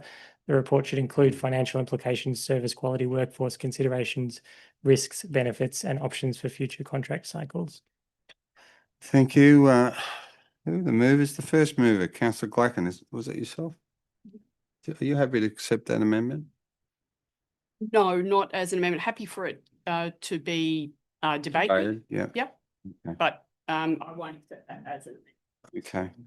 So the seconder is Councillor Cameron. Happy to second? Yes, I'd like to second the addendum. Okay. Councillor Hudson, do you wish to open debate on your amendment? Thanks. I will. Thank you, Mayor Mack. And I want to begin by saying that I thank the staff for pulling together what's obviously quite a large body of work and achieving quite a substantial saving over previous contracts. I do acknowledge that absolutely, and I don't seek to change any element of the original recommendation. I just think that, I mean, council finances are one of our biggest considerations, and it's certainly that outsourcing can often appear cheaper upfront, but it often comes with hidden costs. Yes, HR resources are needed for an internal workforce, but similarly, contract management also requires significant staff time and resources. With contracts, you can have price escalation, you can have variations, and because profit margins are built into every outsourced contract, it's possible, I'm not saying that we are, but it's possible that we are paying more per hour of labour than if the same work was done by our own employees. 17 companies applied for this tender. That's absolutely true, but that's because 17 companies saw that there was profit to be made from providing these services. So I'm not seeking to prejudice any kind of outcome from a report. I'd just be seeking a report that would look at both sides, the risks and the benefits, financial comparisons, operational impacts. Our community expects us to spend every ratepayer dollar wisely. And so I think by examining whether some or most or however much of these services could be brought in-house, we're just simply ensuring that council is making the most financially responsible and sustainable choice. So I would commend my addition to my fellow councillors. Thank you, Councillor Hudson. I have two questions before I take a speaker for. No speakers against. Councillor Baker. Thank you, Mayor Mac. Thinking on the financial implications, probably a question through you to Mr. Millett. How quickly can you whip up that report and how much will it cost to get that done?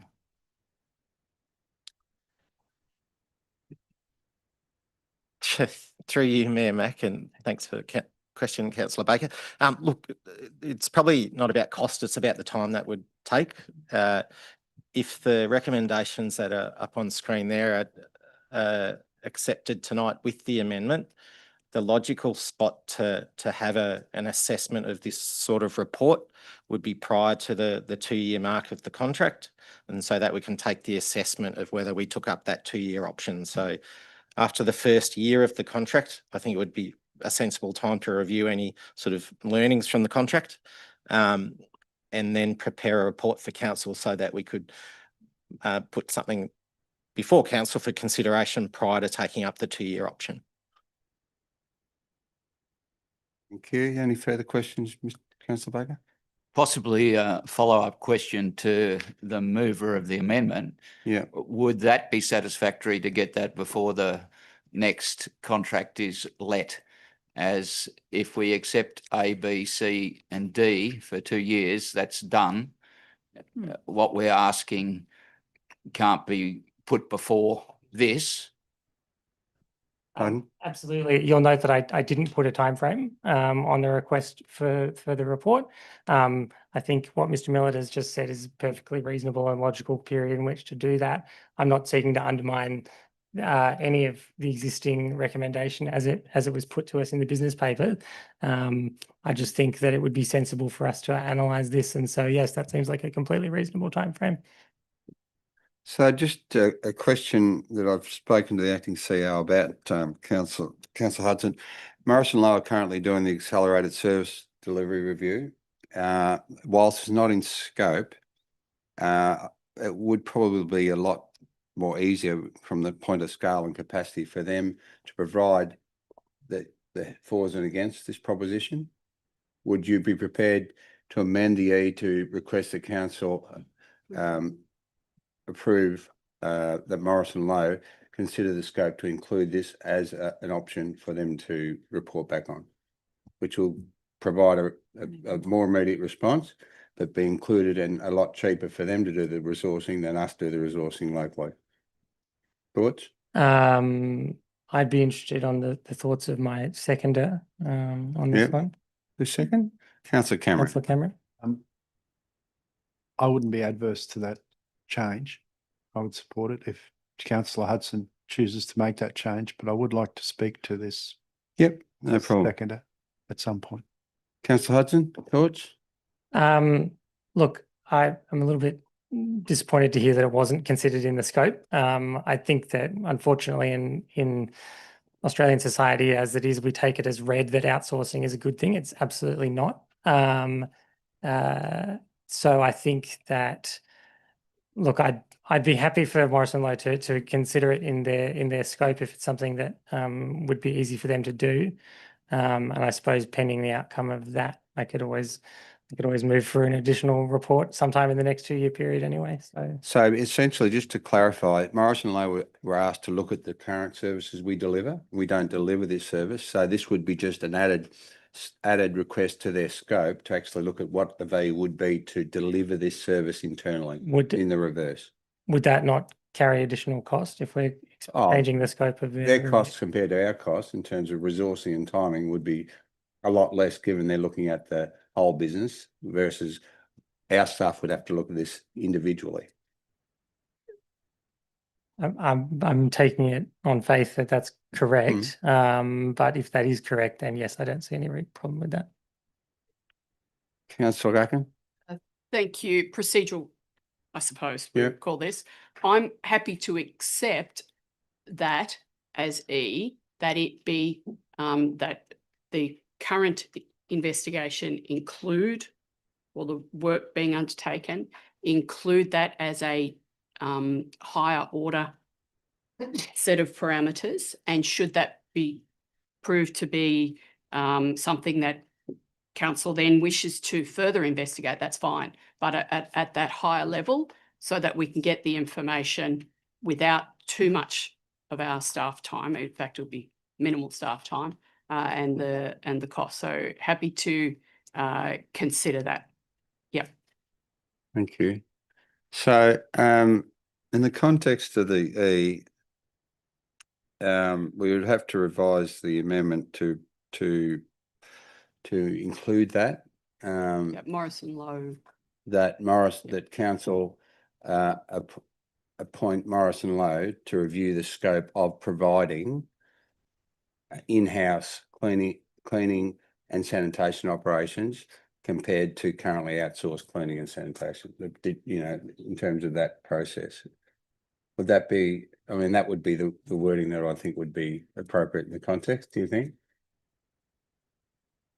Yeah, I think that sounds appropriate. I probably want to see it on the screen first. Okay, no worries. And could I just confirm? Yep. That the acting CEO has said that would be. Yeah, sure. I'll happy with get that. her on record as providing that. She's over there doing the typing now as we speak. Miss Leopold, in relation to this item, is it your view that this would be a far more prudent approach to take?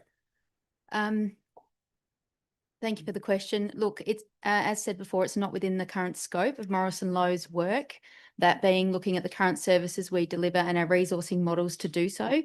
Given that they are looking at that, to your point, sort of from an opposite point of view, what would it cost to bring this in-house could be possible. We can certainly investigate what that looks like, speak to Morrison Lowe, see if they're willing to do that, and come back to council with a further report as suggested. Yep. Nothing preventing us from asking. Investigate opportunity to include this as part of. Yeah, Investigate opportunities. Yep, no problem. To be changed to that. Okay. I'm not, because I think it's potentially undermining the intent of what I'm asking for, because if we're just asking Morrison Lowe to investigate whether they can do something, that's not actually providing the information that I'm seeking through this amendment. So I think, honestly, given the time frame, that there is no rush on this, and that council staff will be reviewing the contracts at the 1 or the 2 year period anyway, as indicated by Mr. Miller. Happy to be corrected on that though. I'm not really sure that it necessarily, and I also would at the risk of opening a can of worms, if we were going to get Morrison Lowe to do that, why wouldn't we then get them to look at every other panel contract that we have, the mowing and any other thing that's being outsourced? Yeah. Which, to be honest, probably should have happened in the first place, in my view, but it hasn't, and that horse is bolted. So I think I'm happy with the amendment as it stands, and happy for that to be debated. Thank you. I'm sure you're right as a councillor. So I have one more question. I'll go to Councillor Cameron for a speaker for, but then I have a speaker against, so I might go to the speaker against. Councillor King, question. Through you, Mayor Mack, to the most relevant member of staff, noting that we have 369 sites that the cleaning and sanitary services are looking to have that strategic consolidation. What impact would E have on investigating all of the elements of the 369 sites? I know it's hard to crystal ball the amount of work, but I'm just mindful that it is very general in nature, that what, if any, elements currently outsourced could be feasibly brought in-house.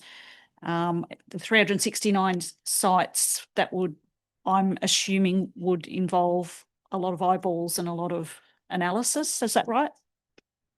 Mr. Millett. Thank you for that question through you, Mayor Mac. So to put it in some sort of context, if you look at the number of hours that are outlined within the report that the service provides, so with each of those 4 categories, there was a number of hours of that base level hours. If you divide that into an FTE, we're talking about 50 to 60 FTE in relation to that. So there's a fair bit of work to go into justifying a workforce of 50 to 60, which is upwards of 10% addition to what our current FTE is for council across the board. Comfortable? Thank you. Yep. Speaker against, I have another question from Councillor Hudson. Councillor Hudson, before I go to the speaker against. Thank you, Mayor Mac. Through you to the most relevant member of staff. Obviously acknowledging that there are costs to council per FTE because of the human resourcing requirements. Surely, is the bigger consideration the FTE or the amount of money that we are spending? Because frankly, having a cap on the amount of staff that we have seems somewhat arbitrary to me if that service is required to be provided anyway, which it clearly is in this case. So whether those are outsourced or labour hire or internal staff, surely the cost is the consideration, not the number of FTE, which could be anything. I mean, we could employ 1,000 people if we needed to additional, but in this case, if it's only 50 to 60, I mean, surely the cost is the major consideration, not the... Mr. Millett. Through you, Mayor Mac, and thank you for the question. I suppose I just used the 50 to 60 as an example of the quantum of work. So there would be, it's not questioning the value of that financially. It's just that the amount of work that would need to go through to justify the application of those resources. So I agree with your sentiment that we need to look at the value to council, but it will be a significant amount of work to go through that process. Sure. Thank you. Speaker against, Councillor Baker. Thank you, Mayor Mac. Yes, I'm speaking against this amendment. We're heading.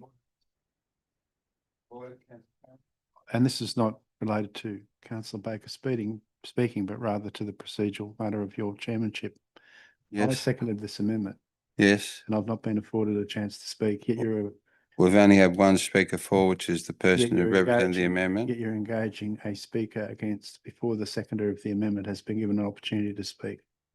I don't believe it's a requirement to have 2 speakers for before a speaker against. Generally, the mover and the seconder of a motion or an amendment are afforded the opportunity to speak before general debate continues. Happy to take that on advisement at this point, Councillor Cameron. Happy to take the I've given all speaker the advice. against. Thank you. Councillor Blake, continue, please. Thank you, Mayor Mac. Yes, point E is, well, we're heading down a rabbit hole. If we just look into this before the contract's awarded next time, I'm happy to go along with it, but it's getting too complicated for me. I think it's a good original motion and I can't support the amendment. Thanks. Councillor Cameron, wishing to Mayor Mac. speak for the amendment, thanks. No, thank you, Mayor Mac.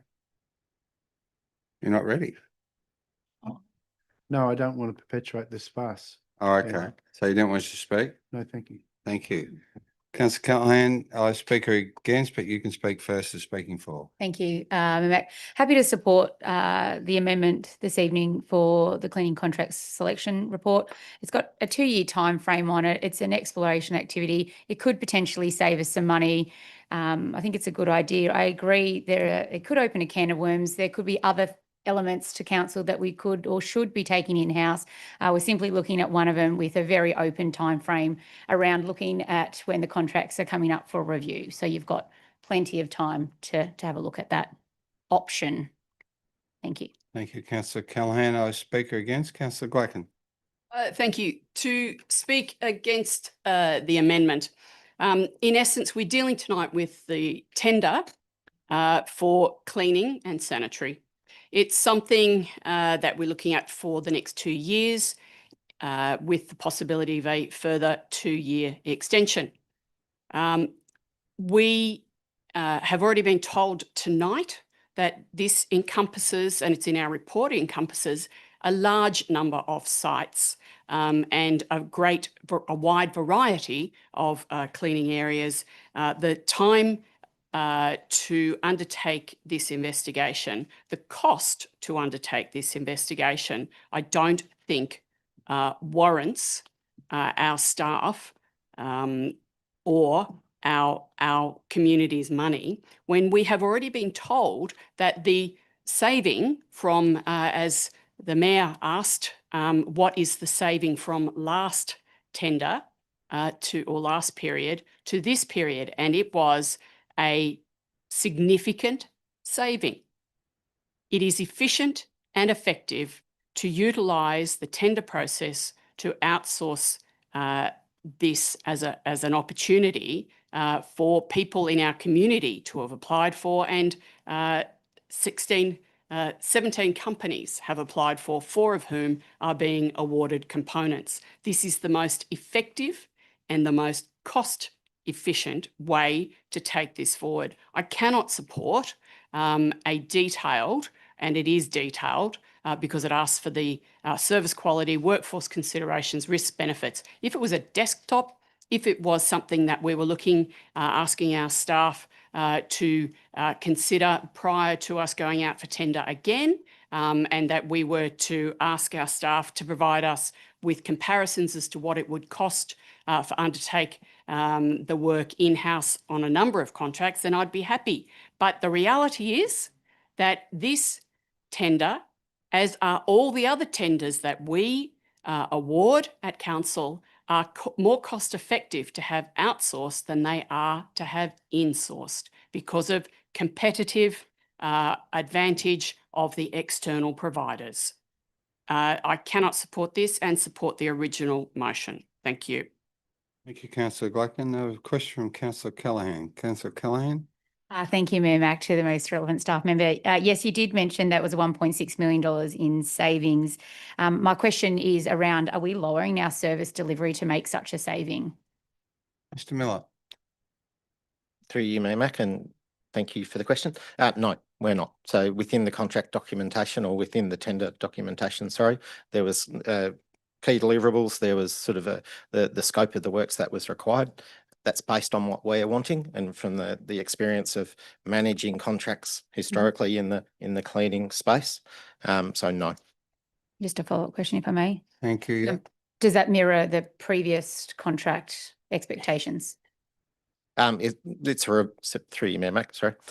It's a review of those. So through the learnings from our previous contracts, we've reviewed those scopes, particularly in the amount of hours per site that we have experienced, that we've gone through the process of allocating to each of those sites. The feedback from the clients or the customers, the facility managers, about the historic cleaning, the customer service that they've received, and that's all gone into the tender documentation that went out with this contract proposal. Just to follow up, if I may. So if we're doing less hours, then wouldn't you suggest that that is lowering our service delivery? Mr. Miller. Cleaning less. Just through you, Mayor Mac, and thank you for the question. No, I didn't say that we were cleaning less. I'm saying that we've reviewed the required hours for each of those sites, but it's not a reduction in the number of hours. Oh, sorry. I thought you said less hours. Apologies. No. Happy? Yes. Councillor Cameron, speak. Question. Thank you, Mayor Mac. Through you to the most appropriate member of staff. In years gone by, when I've asked, when these tenders have come up, I've asked what steps does council take to make sure that the tenderers are observing their legal requirements in terms of wages and conditions. I've been told that we rely on them to declare and make an affirmation of some sort, or a declaration that they do so. This is an industry that is rife with underpayment of wages and exploitation, as well as widespread and systematic wage theft. What steps are we, as the principal contractor, taking to make sure that anybody who tenders for these contracts are meeting their statutory requirements in terms of wages and conditions? Are we simply accepting a ticked box on a form, or do we make active investigation and audit of their payments? Mr. Millett. Thank you for the question, and through you, Mayor Mac. As outlined in the report, Council's Modern Slavery Statement and the obligations under New South Wales Modern Slavery Act 2018, the tender process incorporates consideration of both modern slavery risk, and suppliers are expected to demonstrate transparency and ethical practices throughout the operations and supply chains. Within the business risks section of the report, the panel, through their assessment process, reviewed the tender hours and the pricing submitted for each of the tenderers to ensure that it was in alignment with relevant award wage expectations. And through the contract payment processes for each contract payment request, so that monthly payment process, they'll be required to sign a stat deck that they are meeting those obligations. So the process is still substantially that they declare that they are complying. Through you, Yeah, Mayor Mac, Mr. and Miller. thank you for the question. We did a review of the tender process, and we sort of back calculated from the figures that they gave us that we accepted that they were within the guidelines. Within the requirements. Through you, Mr. Mayor, if I may. Yes, sure. Which industrial instrument is assessed when that assessment is carried out by staff during the tendering process? Is it the local government state award, or is it the cleaning industry federal award? Mr. Millett. Look, I'd have to take that question on notice. Thanks. Thank you. Thank you for the question, Councillor Clements. Speaker against, Councillor Bullivant. Yeah, thank you, Mayor Mac. I'm speaking against the proposed amendment. A couple of reasons why. That one, that our staff have gone to great pains to get these tenders out to the respective people and done the due diligence. For us to suddenly look at the tenders and say, oh, look, we might be able to do it in-house, I'd think that over the years, I would have thought that in our due diligence, that would have probably been looked at some stage. Rule of thumb with private industry, and I get a couple of my fellow councillors probably have worked in different sorts of environments to what I've worked in as a private person. I get where they're coming from, and I understand where they're coming from, but I'm sure that us as a council would have the tools in place to make sure that the people that are tendering for this work are legal and required to make sure that their staff are paid correctly. And I think we have a great overview on that, and I think we need to be very mindful of casting dispersions like that within the chamber, because it reflects upon our tenderers, and I think that they don't deserve that. Thank you, Councillor Bullivant. There appears to be no further speakers for or against. Councillor Hudson, do you wish to close debate on your amendment? I do, thank you, Mayor Mac. Look, I acknowledge the concerns raised by councillors who have spoken against this amendment. I would like to just respond to a number of them. This is simply a request for information. It has absolutely no impact on the issuing of the tender. It's the panel tender for these services. The time frame with which Mr. Miller indicated a report could be provided to council is on the order of 2 years. This is not a rushed thing. I haven't asked that it be reported in the next 6 months or 3 months or whatever. As far as whether, so Councillor Bullivant indicated that the council must have done its due diligence in the past. I would refer him to the answer that Mr. Millett gave me when I asked if council had investigated this, and he said no, they have not. So in that is no, I'm speaking, Mr. Councillor Bullivant.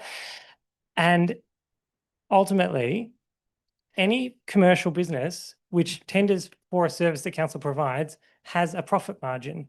And so we have to assume that for it to be cheaper for council to outsource the service, that it would be so much more expensive for us to provide it in-house that it's more than the profit margin made by that business. Now, that may well be true, but that's what I'm asking for. I don't know that for a fact, but if I've got a cleaning business and I'm operating on a 20% profit margin or a 10% profit margin, that means that council rates are going to pay the profit of that business, and that the council's ability to deliver that service, for it to be more expensive than that, must be higher than that profit margin. And all I want to know is that true or not? And we can't just accept as a dogma that it's cheaper for private companies to provide services the council could otherwise provide. Maybe it is, maybe it isn't. That's simply what I'm asking for. And so, this is really just a request for information. It has no impact on the tendering, the issuing of the tendering.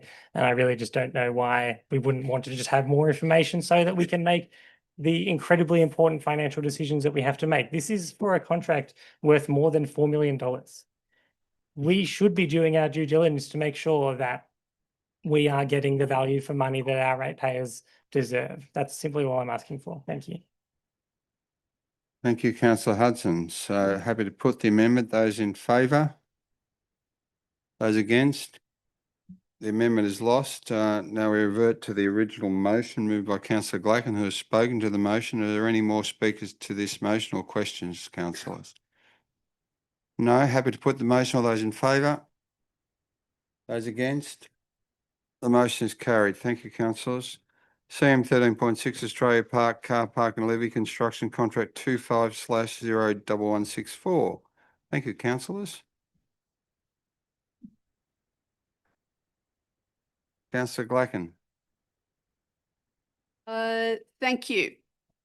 And I will move the recommendation as a motion that Council A, pursuant to section 1781A of the Local Government General Regulation 2021 New South Wales, resolves to accept the tender from XL Grey Brunei Proprietary Limited and awards the contract 24/01164 Australia Park Car Park and Levy Construction for the tendered lump sum of $3,755,316.47, inclusive of GST.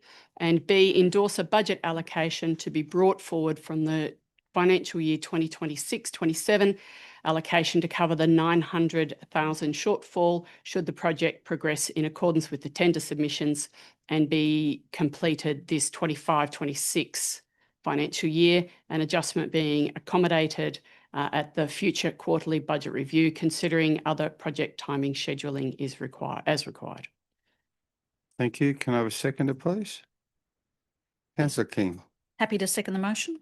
Thank you. Councillor Glack, do you wish to speak to, please? Yes, and just a little bit of background on this one. So this is the Oddies Creek Park area. And at the moment, there's a single lane bridge going over to where Oddies Creek is. And this is the car park that in 2017, council sought community feedback on as part of the master river plan. And we were going to create a car park that would have up to 80 car parks. And that was before we agreed as a later council that we would like to have a splash park down there. And at some stage between then and now, and it was in 2023, it was decided by a different council that we would go from 80 car parks down to 65. And this is for a car park that will provide parking for a new facility that in our report, as we know, and we as councillors have heard from a lot of people, they really want a splash park. This will provide that car parking. And the reason it went back to and was told that it needed to be 65 car parking spaces was because we were using or creating too many car parking spaces.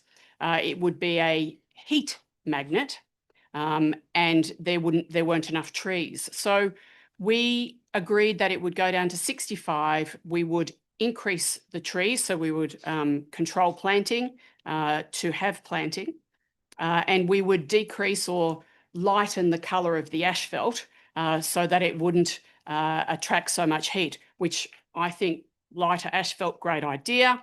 And I don't have a problem with the trees. As I have stated earlier tonight, I'm very supportive of the treescape that we have here in Albury. However, I did have a problem with going from 65 to 80, and I still do. However, I'm moving this motion, and should there be another councillor who thinks that perhaps we might question the opportunity to change it from 65 to back up to 80 car parking spaces, then I would support that alternative motion. However, I am at the moment happy to support this because we need that car park. We need more than those 65 spaces and we certainly will in the future. I'm very happy for it to be a lighter colour, the finish. I'm very happy for the fact that we're going to have more trees parked there, but I'm a little concerned about the 65 parking spaces, noting that it was in 2017, it was acknowledged we needed 80, and we have added possibility of the splash park. I open this up for debate now. Thank you, councillor Glacken. Just clarification, probably from Mr. Lawson. We've already gone back to redesign on this particular car park. Can you give me a cost of what redesign was to get it to this point, please? Yeah, thank you for the question through you, Mayor Mac, sorry. Sorry about that. Had a leap back in time. I'm flattered. I don't have the exact figure. So yeah, I'd have to take that on notice, but obviously Vicinity of? Vicinity of probably 15 to 20,000. Yeah. No, that's fine. Thank you. Okay. Speaker for, no speakers against. Councillor Callaghan. Thank you. Yes, I speak in support of awarding the car park and levy construction contract of Australia Park. And it does support activation of the entire Oddies Creek Park precinct, which is the dog park, yes, the splash park, but also the playground. It improves connectivity and accessibility. The new pedestrian bridge between Australia Park and the Oddies Park will provide that improved access and walkability across with the new bridge. Currently you have to drive on down to kind of a bit of a gravel car park. So it'll absolutely improve that amenity and improve access to the dog park, playground and those riverside trails that are now looking absolutely fantastic. It enhances the flood protection and public safety as well. The levy construction elements strengthens the flood resilience for South Albury, protecting home businesses and that critical infrastructure. It also delivers environmental and amenity gains. While some trees are being removed and were identified as, we discussed that in our last meeting, the project includes a comprehensive revegetation plan with 18 mature trees and 2,126 understory plantings, plus 70 native trees and 120 shrubs along Oddies Creek, which is an impressive amount of revegetation.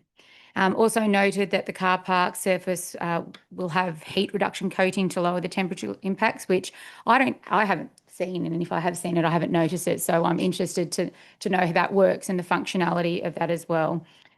It strengthens the local economy and community benefit. And I note that because the tender is within budget, it was the most cost-effective option. But I thought what was really interesting is they were committing to source 100% of materials, plant and labour locally. So this ensures that regional jobs, training opportunities, and also reinvestment back into Albury's economy, building that circular economy, which is really critical. So awarding this tender ensures delivery of the long-awaited project, as discussed earlier, that it has taken some time to get to and quite a substantial amount of money. But after the last debate, I think we made a really good decision to where we've arrived to today, and I'm absolutely happy to endorse the contract this evening. Thank you. Thank you, Councillor Callaghan. Speaker question, Councillor Bullivan, and then Speaker for Councillor Hudson. Thank you. Thank you, Mayor Mac, through to the relevant member of staff. Yep. Mr. Lawson. Mr. Lawson. Paid you back there. Coincidentally, I was down at the site today, just having a tour of the site, just getting my bearings and things like that.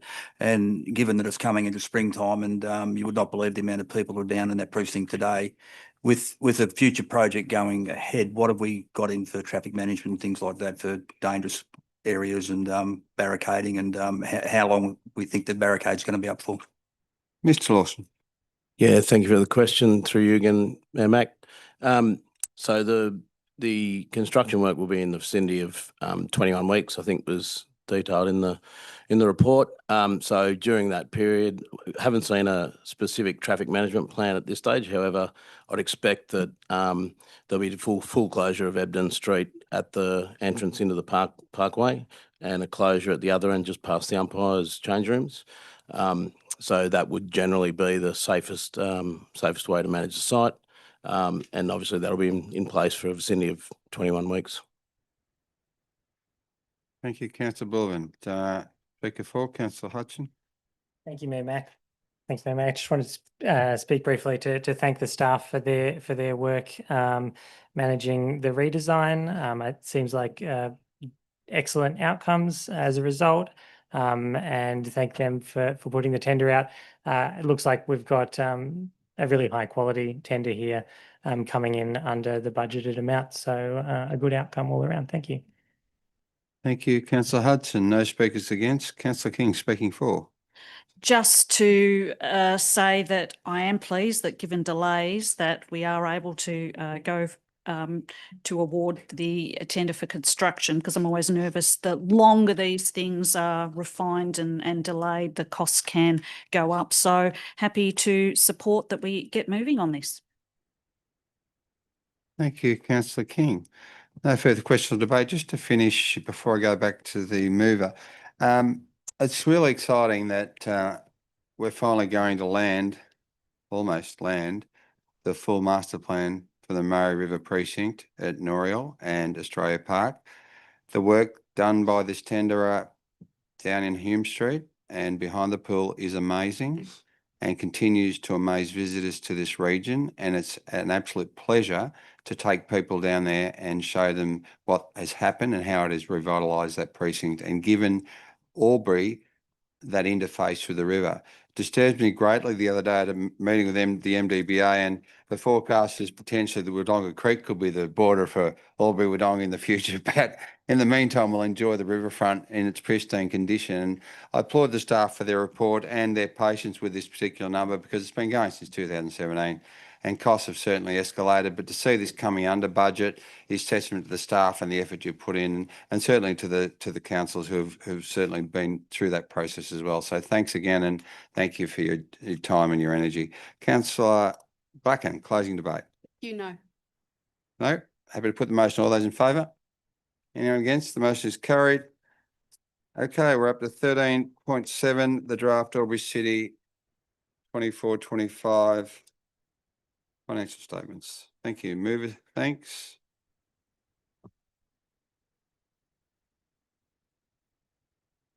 Anyone? Councillor Cameron.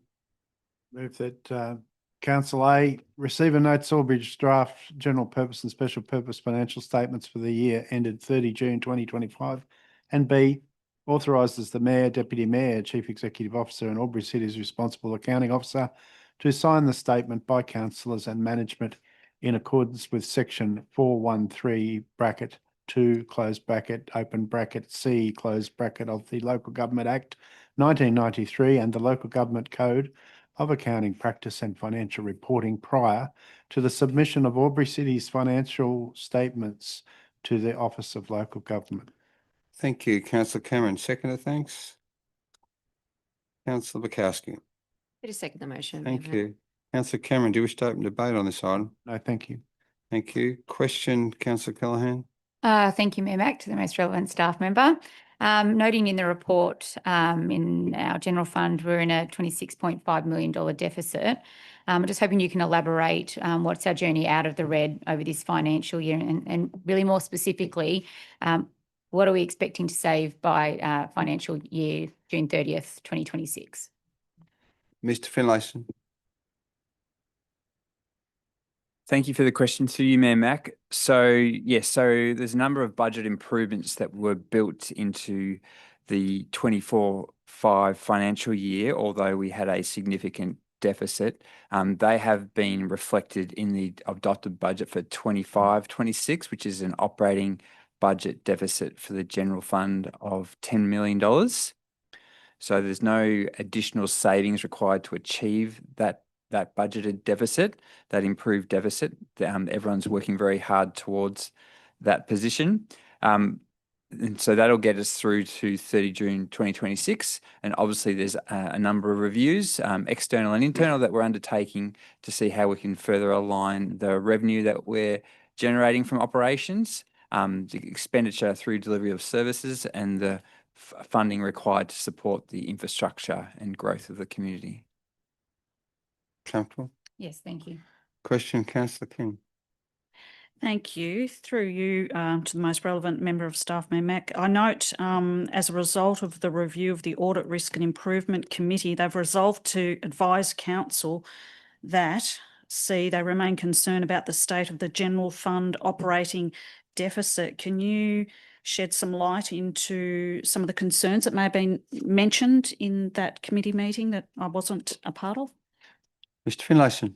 Thank you for the question to you, Mayor Mac. Yes, so obviously the Audit Risk and Improvement Committee have shared their concerns. They've raised their concerns previously, and we've been providing regular updates to their quarterly meetings, which actually culminated in the adoption of a financial sustainability improvement plan by council over 12 months ago that we're working towards. It was just with the meeting that we had where the draft financial statements were presented to the Audit Risk and Improvement Committee. Our CEO wasn't able to be in attendance at that meeting to provide that update to that specific meeting. So we'll provide the update to their next meeting, which is at the end of October, where they'll receive both the final version of the financial statements and the auditor's reports prior to finalisation and lodgement with the Office of Local Government. Thank you.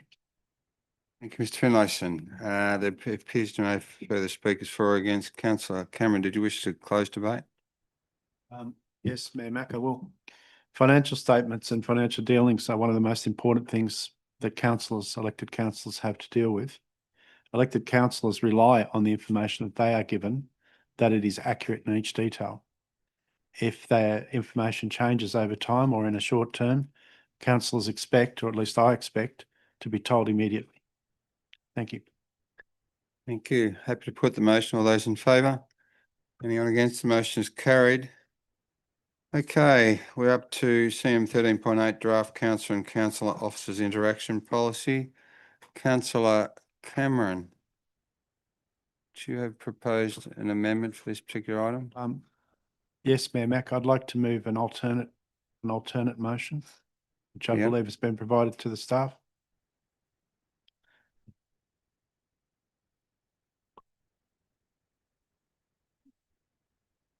Intermission.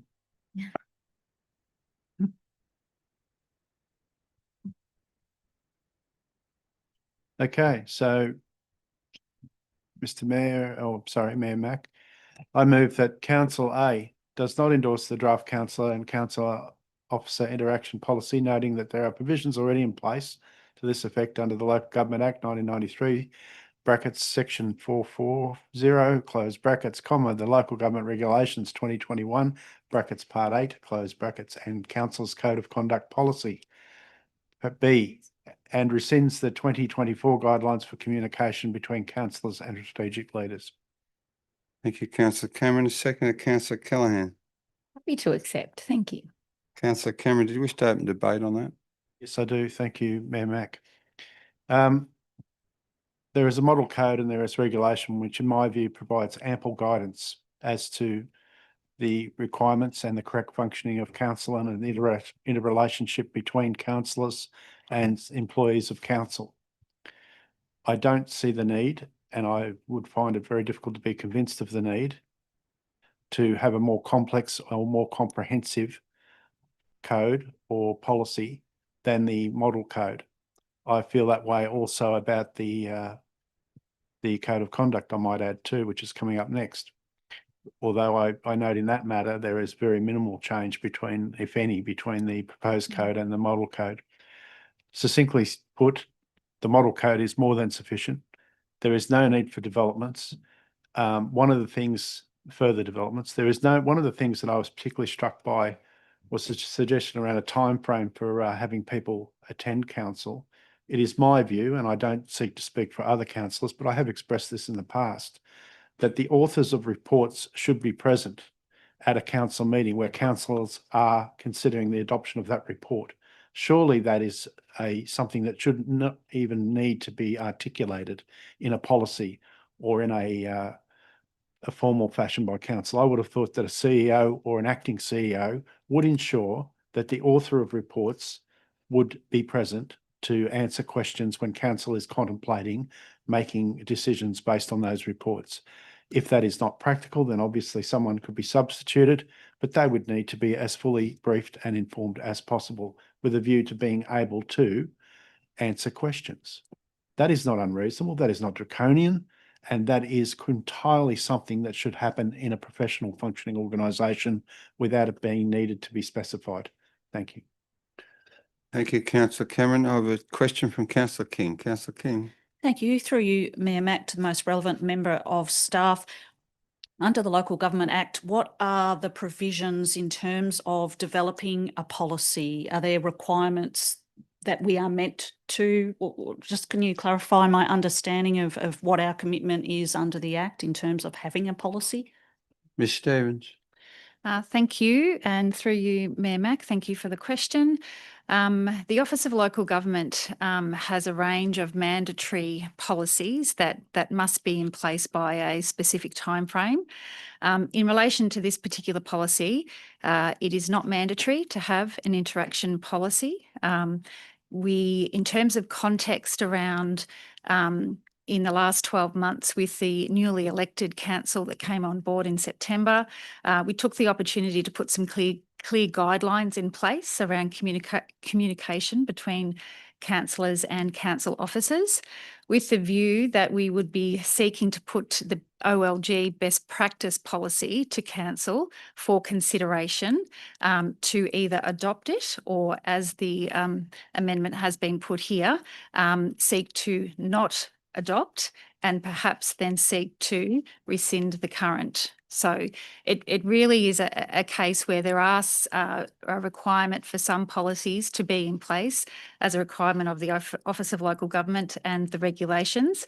But in this situation tonight, it is not a mandatory provision. Happy? Thank you for the clarification.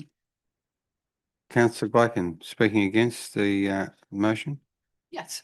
Thank you. I'm speaking against this motion from Councillor Cameron and Councillor Callaghan on the basis that the proposal, the guide for communication between councillors and strategic leaders, or indeed staff, it refers to staff in the draft document, is there to protect our staff as well as us as councillors. It's there to ensure that our staff know what they can and can't do, just as it's there to tell us as councillors what we should and shouldn't do. So the staff are prepared to be asked questions, and that they would be aware of their ability to be able to suggest that perhaps they're not the right person to be asked those questions and be able to refer that matter. It's I suppose, not really it's not a gatekeeper. It is a protection for us as councillors in our role, representing our community, but it's equally a protection for our staff. And it ensures that the right staff, or the most appropriate staff, are able to answer those questions. And it helps with the staff team being able to be more aware of the interrelationships between each of the areas and the projects, the service delivery, and how the information that they're providing answers for may have a knock-on effect, or may have an indirect effect in another area within council. So I cannot support this and support the draft model. Thank you. Thank you. Councillor King, question? Perhaps through Councillor Cameron, but perhaps the most relevant member of staff, in terms of under the Local Government Act 1993, Section 440, and Regulation Part 8 of the Local Government Regulations. What's your understanding of that? Just for full clarity of what that definition means. Ms Stevens. Thank you for that question. So the regulation, Part A of the regulation there, will talk about expectations of behaviour in line with a code of conduct. So in my view, it does describe at a high level what would deem to be appropriate behaviour in terms of our conduct. There are areas within the regulations that will go into a little bit more detail. The intent of the best practice OLG policy is more to provide somewhat more operational level information and guidance to direct both staff and councillors around what does that look like at an operational level on a day-to-day basis. Thank you. Thank you. No speakers against. I have a speaker for Councillor Callaghan and another speaker for Councillor Bullman. Councillor Callaghan. Thank you, Mayor Mac. As stated just previously, the OLG's model policy is guidance and not mandated. It was designed to be adapted. However, it's in my view that Albury City's draft has not only followed it rigidly, but added even more restrictions. The Local Government Act sets out our role, I'm going to read this, which is to represent the community, set direction and hold council's performance to account. And it's in my view that the draft undermines those responsibilities by funneling almost all of council requests through to the CEO, who may refuse or limit them. And I would call that essentially gatekeeping. And I think that this is too much centralised control.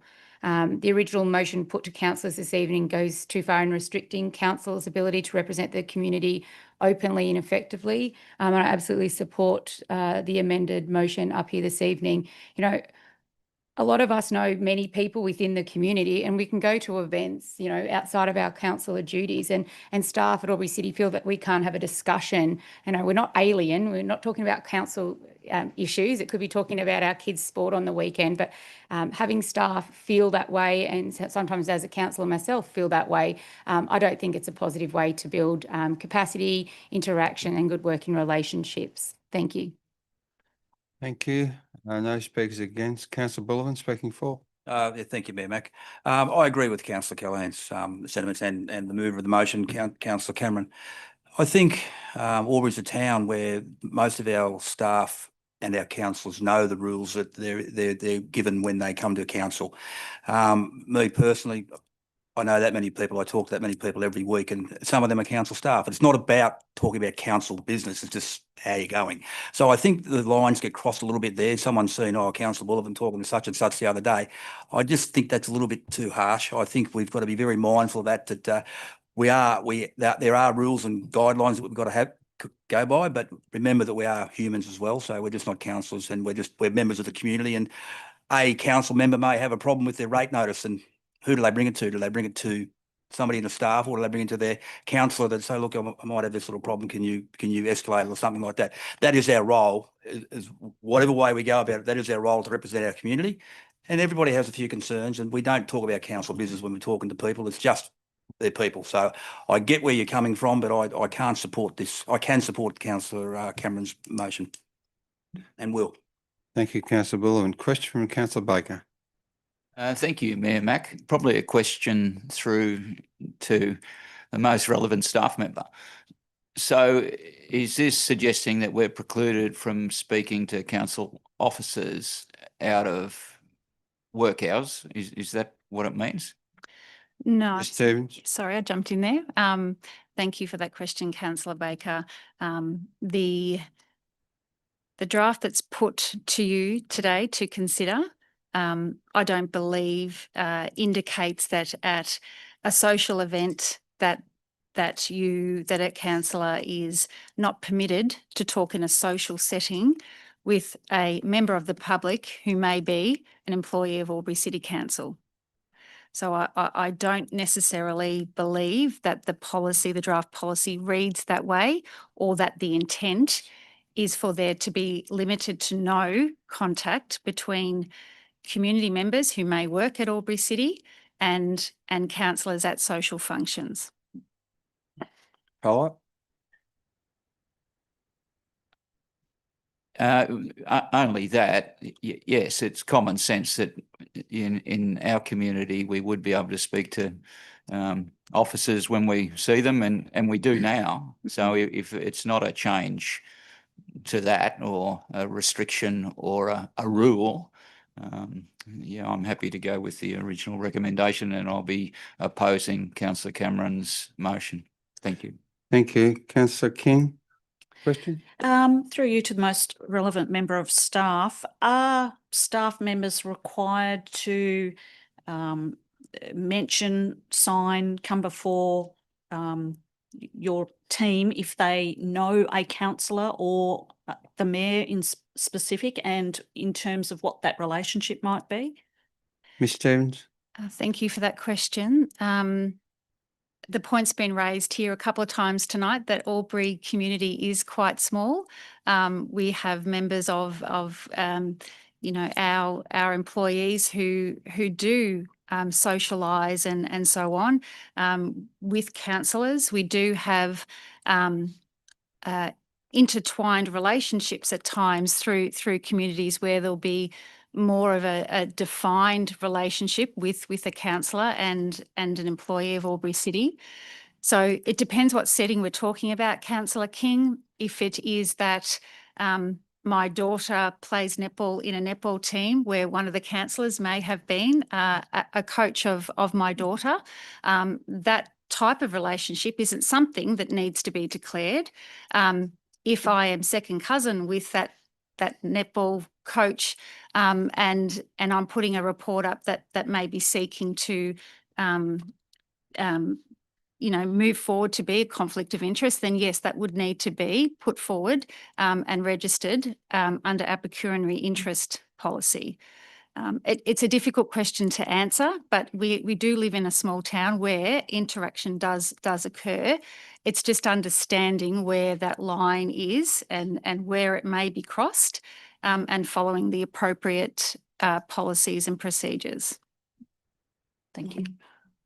Thank you. Councillor Baker, question. Thank you. This is a follow-up question with a actual interaction.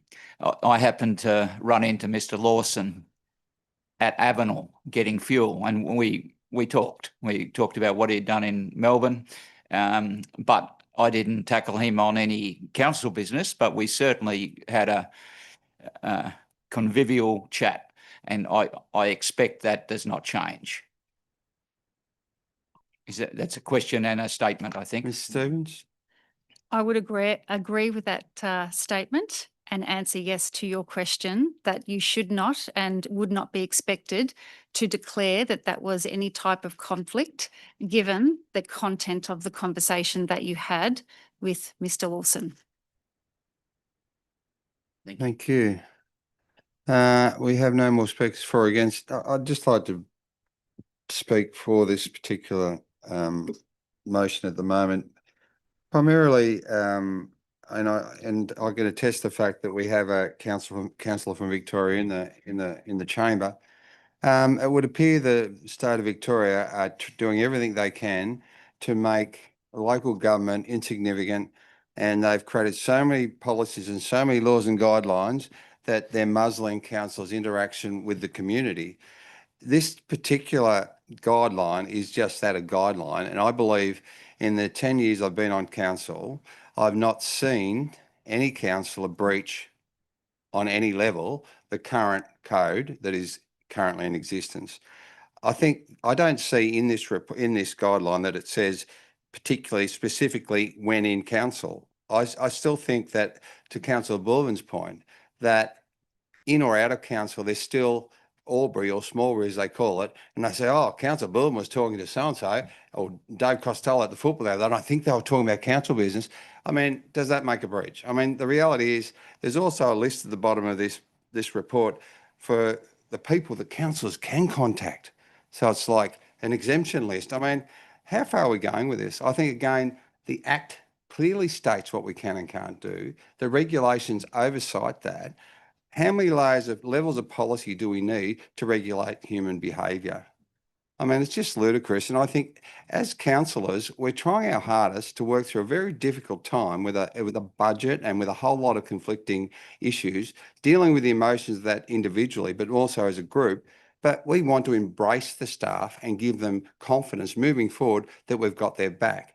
Doesn't mean we have to tell them what's going on. It just means we have to say hello to them and shoot the breeze, as Councillor Baker's just indicated. I just think that the more regulation you put on this, the less you get out of the staff and less you get out of the councillors. I think I don't support being muzzled. I certainly don't support this particular previous motion. I support the one that's currently before council. Councillor Cameron. I have nothing further to add. Thank you, Mayor Mac. Okay, happy to put the motion. All those in favour? Those against? The motion is carried. Thank you.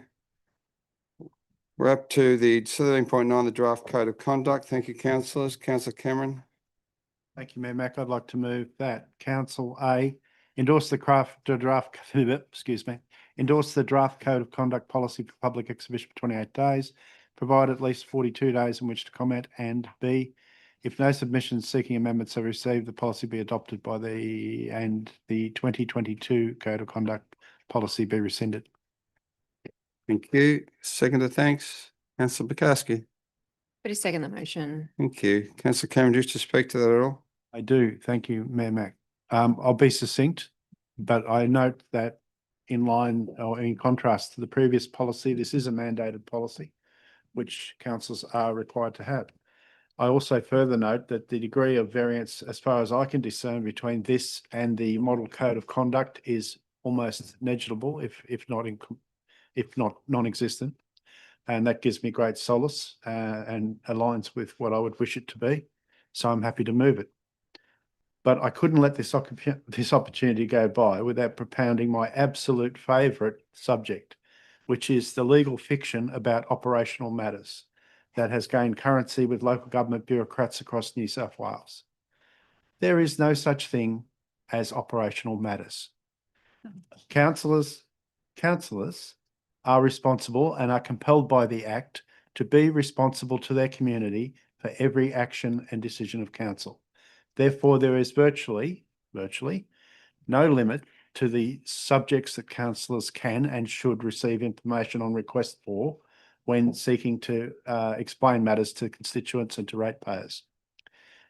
The excuse that, we're not going to discuss that with you because that's an operational matter is a legal fallacy and a legal fiction. However, it's important that councillors understand the operation of the code of conduct. And the code of conduct does prohibit certain things.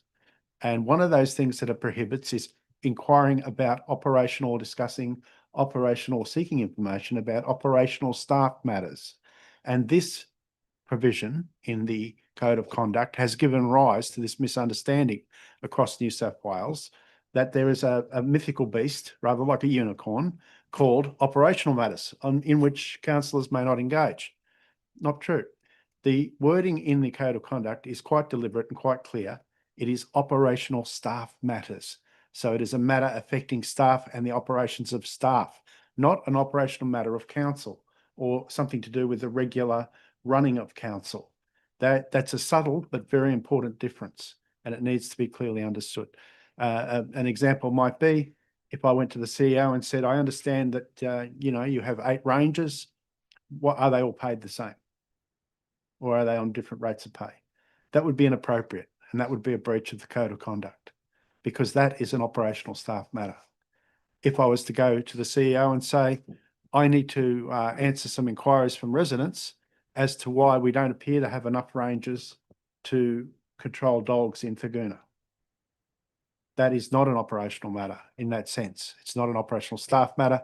It is a matter that is appropriate and rightful for a councillor to be responsible to the public for, and therefore to seek explanation and information about. Herein the lesson. Thank you. Thanks, Councillor Cameron. There appears to be no speakers for or against. Are you happy to close debate, Councillor Cameron? Well, I just did. Thank you. Happy to put the motion. All those in favour? Anyone against? The motion is carried. Okay, 13.10 budget reallocation approval report 25-26. Thank you, councillors. Mover, thanks. Councillor Callaghan. Oh, thank you. I'd like to move the recommendation that council adopts the budget amendments for the 25-26 financial year as presented. Thank you. Thank you. Councillor Hudson. Happy to second that, Mayor Mac. Thank you. Have two people with a question, including the mover. Councillor King, I'll take your question first. Thank you. Just in relation to hospital advocacy, what assurance can the Alliance give councillors that advocacy by a lobbyist will be respectful and refrain from publicly criticising the health service itself, including staff, management and the board, and keep it focused on the actual decision makers, which are state and federal health ministers? Thank you, Councillor King. I probably could answer that question, given that I'm the acting chair at the moment and the deputy chair. I think, again, it's to be included in part of the scope, that what we would expect is a professional approach and an internal approach that talks to the rationale about having a greenfield site and having that lobbyist address those issues more specifically. The scope that you've received in the report is also being revised at the moment and certainly is open to feedback from this group. I must further add to that, because it was raised today, that councillors in this room had concerns about the scope because it was a little bit light on in detail. And it was raised at our meeting today by myself that we need to look at the scope a little bit more intently. And certainly we're happy to take further feedback from anyone in the chamber or staff in this organisation to get that decision making and certainly that information across to the lobbyists, and that certainly can be included. Thank you. And just an additional question. Yeah. In terms of assurances to councillors that some of the actions or activities, can there be assurances that there won't be protests, for example, on site as staff are coming in? That's been drawn to my attention that it's really impacting staff morale. No, look, the current approach that is being adopted, which is out of the bailiwick of the Alliance, as the ladies that presented tonight are I think they call the conscientious nanas and the knitting nanas, and there's a lot of nanas out there, and they're grandpas, so I don't get that, but they are doing their own thing, and certainly it's silent and it's respectful. There is no plan of the Alliance to picket the site. There is no plan of the Alliance to become aggressive towards this approach. It's to be professional and conducted in alignment with the expectation of the community. So no, look, and to be fair, at times it has been a challenge within the group to maintain the dignity or the integrity of that approach, because people are passionate, but the group are very solid on the fact that you deal with this issue on the facts and the figures. You don't deal with it with any aggressive actions. So that's really the approach that we will continue to meter out, which would be the expectation of the chamber and certainly of the community. And what provisions will come back to councillors in terms of how that's progressing and developing, in terms of the terms of reference and how that might work? In terms of the lobbyists? The approach? Yeah, look, we'll provide the full, Indigo have got carriage of that with ourselves at the moment, because Wodonga did have carriage of that. But again, today we discussed it, and certainly Mayor Price is in the room, but it's quite opportune. But we will be addressing that on a needs basis in terms of whatever's put forward, we will put within the document to be part of the brief for the lobbyist. And certainly the scope that we've considered currently is restrictive because of the costs attached to it, but we're trying to get the best bang for buck. And the question that was raised and partly answered by Mayor Whitehead was that Juliana Phelps felt that there are roles that the CEO and the executive play within the day-to-day business of council that costs council time and resources and money to provide. This is an added part of that scope, and she believed, as they are contributing double the amount they've been requested, that we would get better bang for buck going down this path, because these guys are specialists and would provide us with the necessary gravitas to achieve the objective. So those terms of reference, the lobbyist terms of reference, will provide that direction. So happy to take feedback from this group, as we are from all council groups, and take that forward to the lobbyists. Thank you. Appreciate those insights. And the only other question I had, it seemed as though one of the real focuses was to secure meetings with state and federal ministers. My understanding is that we've been able to secure some of those meetings? Is it you wanting the more frequency of meetings, or what's the approach there? Well, invariably, the lobbyist issue is the lobbyists in the health regime are specialists, and they have contacts within departments. And departments, let's be frank, are the ones that make all the decisions. The politicians just sign them off. And I think again, we've failed in this tranche. We can only do certain things, and that is as mayors and as councils, we can't approach the staff because we are approaching like for like who are the politicians that represent the state and federal government. The lobbyists have specialty access to certain people within the health infrastructure fields in the state and federal government. They will determine the strategy and determine the outcome that's required. And to be honest, we haven't penetrated that ether. And I think that's the important component that is an opportunity here. Having seen what is happening out at the hospital at the moment, again, it was mentioned by one of the speakers tonight, there is always opportunity to change direction. And it really perplexes me how they've gone from a $9.5 million development on a greenfield site for the housing to putting it on a car park, taking up more car park in already a constrained hospital environment. And it concerns me at great length that that particular money will be other sunken costs associated with this build, and certainly coming out of regional deal money. But I would have liked to have seen the original intent, which was to take land across the road, which was previous housing ministry land, to facilitate that. And it hasn't happened. And the question is, why not? And I think the lobbyists will also address that as part of the brief. So that's really the question that needs to be asked. To ask. And just one more question that I had. There's been some advocacy efforts to date. What money has Albury City contributed? Whether that's a question for you or through the most relevant member of staff. Not saying it's not justified, but I'm just curious in terms of what money may have been spent in terms of. I think we'd have to take that on notice. Ms. Leopold? No, we do have an indicative number, Mr. Finlayson. I think you have that there. Mr. Finlayson? Yes, through you, Mayor Mac. So my understanding is that we've incurred expenditure in the order of $2,600 to date, including the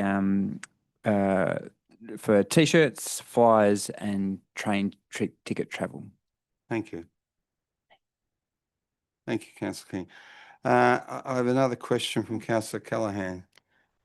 Don't really want to detract from the wonderful conversation that's happening about the advocacy, but I do have another question in relation to the budget reallocation approval, and specifically to the Murray River Experience Wonga Wetlands Education Experience Centre. There's a decrease in there of $4 million over 2 years. I'm hoping someone can elaborate on that a little bit further. Mr. Finlayson. Yes, thank you for the question. Through you, Mayor Mac. So with that project, we have an adopted budget for the current year of $4 million with additional budget in the next financial year. And so with the commentary, it's not so much a budget reduction, but budget timing.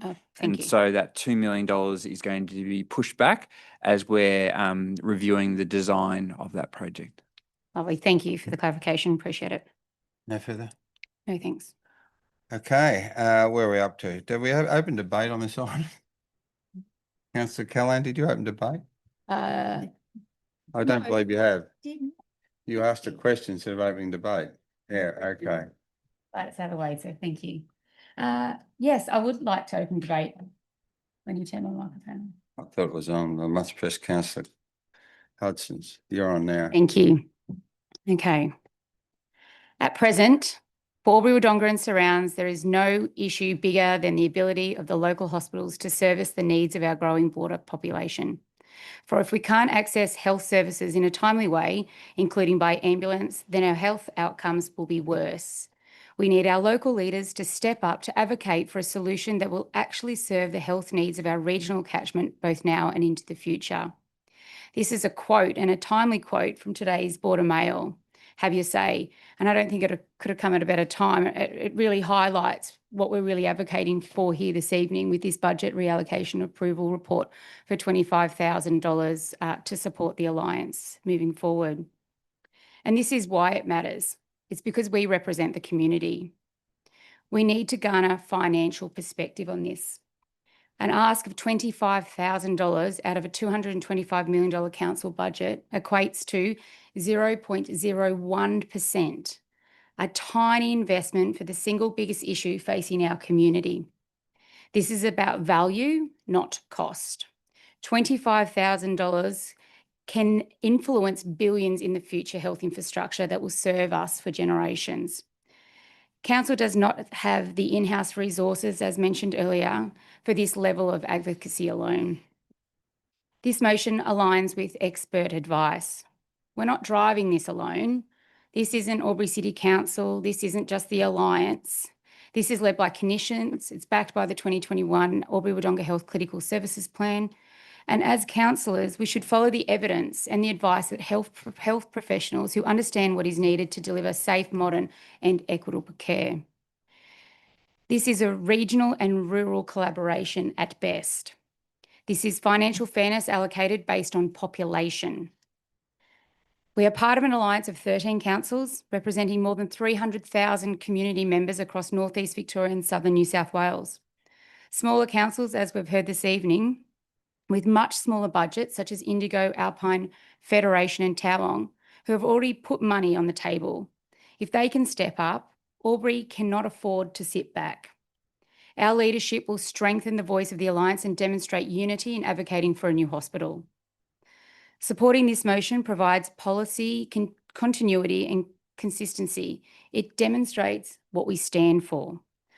On the 14th of October in 2024, Albury City Council passed a clear motion to advocate for a new single Greenfield site hospital. Supporting this funding now ensures we remain consistent and credible with our advocacy. That resolution recognised that the current Albury redevelopment plan is inadequate and that a Greenfield hospital is the only way to meet our current and future health needs. This decision aligns us with Wodonga Council and strengthens the cross-border case for joint state and federal funding. This is also common sense. Do what we say we're going to do.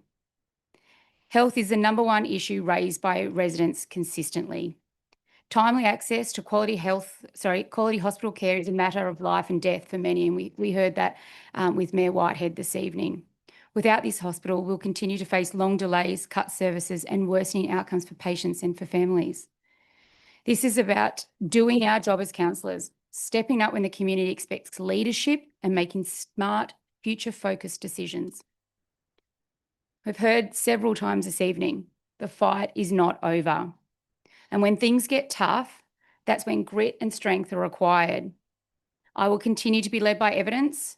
I will continue to be guided by the clinicians and experts who know what is truly needed for our community. The current redevelopment plans are budget-driven and absolutely fall short of the 2021 Clinical Services Plan. This leaves our region without necessary beds, theatres and facilities to meet demand. Even as construction begins, there is still time and necessity to pursue the hospital our community was promised.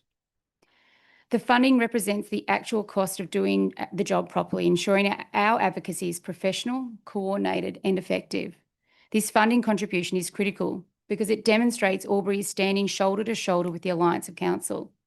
So I urge you councillors, let's do what we said we were going to do. Advocate for a new single-site Greenfield hospital for our community. Thank you. Thank you, Councillor Callaghan. Speaker against Councillor Baker. Thank you, Mayor Mack. I'm speaking for the budget amendments with the exception of the advocacy piece and part paying a lobbyist. I think we've done a very, very good job in the last 12 months of advocating for a Greenfield site hospital. I think the way it's been done is very, very powerful.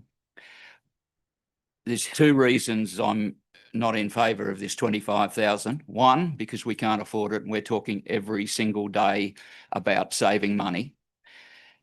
And the second is I've got no faith that a lobbyist is going to do anything that hasn't already been tried before and probably has already been done better than a lobbyist. I've had a bit to do with lobbyists over the time, and invariably, they do get into Parliament, they do talk to people, but they're not threatening. They're not the community stamping their feet and protesting. I reckon that this actually is probably detrimental to the argument because you can forget about it.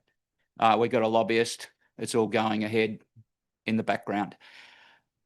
I think it's a bad strategy. I'm not part of the Health Alliance or the Hospital Alliance, but to me, this is not a strategy that will work, nor is it really going to be helpful. We're paying money for something we've already done. And yeah, I can't support it. And I might be a bit of a cynic, but it's not going to work either. Thank you. Thank you, Councillor Baker. Councillor Billerman speaking for. Thank you, Mayor Mac. I'm happy to support the whole motion. I'm going to speak to the budget reallocation about the hospital, the advocacy. 12 months ago, I was elected to this council on a platform that we would advocate for a greenfield site.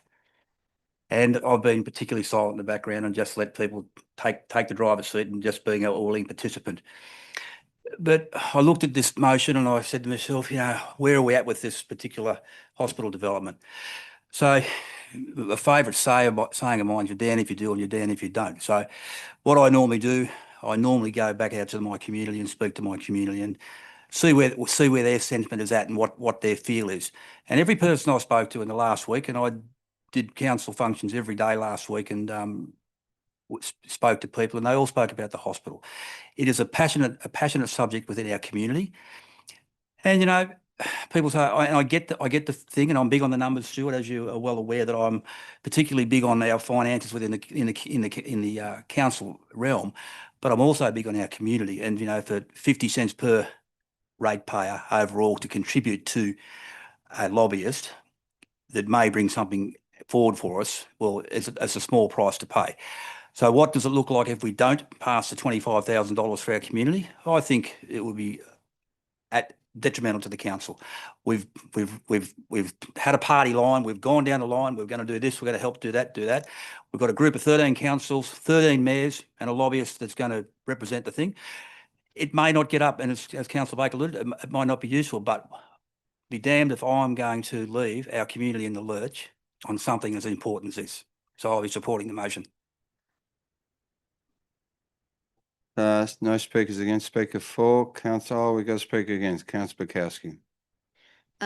Thank you. So firstly, I just want to talk about the adjustments for roads, water, sewer and core infrastructure. I think they are very sensible, they are necessary, and they do reflect council's responsibility to deliver on the essential services that our community expects. The projects are clear, they're well documented and will deliver tangible outcomes for residents. I do, however, have some concerns regarding the proposed allocation of $25,000 for the hospital lobbyist. And this is really in relation to the fact that this has not gone out for community consultation. Ratepayers haven't been asked whether they want their money to be directed towards hiring a lobbyist. And that's where my concern is. When council does make significant changes to the delivery program, the integrated planning and reporting framework does require engagement with our community. And I think proceeding without consultation undermines transparency. And I believe that this could weaken the trust that our residents place in us. This is particularly at a time when we have significant concerns regarding our budgetary deficit. I think our community should have a say on this really important issue. So I believe the expenditure of a hospital lobbyist needs to go out for community consultation, and until this happens, I can't support this motion. Thank you. Speaker for. Councillor Hudson. Thanks, Mayor Mac. I'd like to thank my fellow councillors for speaking in support of the expenditure of the 25,000 on the lobbyist.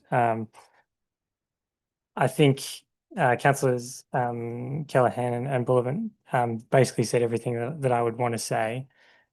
I think I would like to acknowledge it's devastating that we honestly even have to consider this.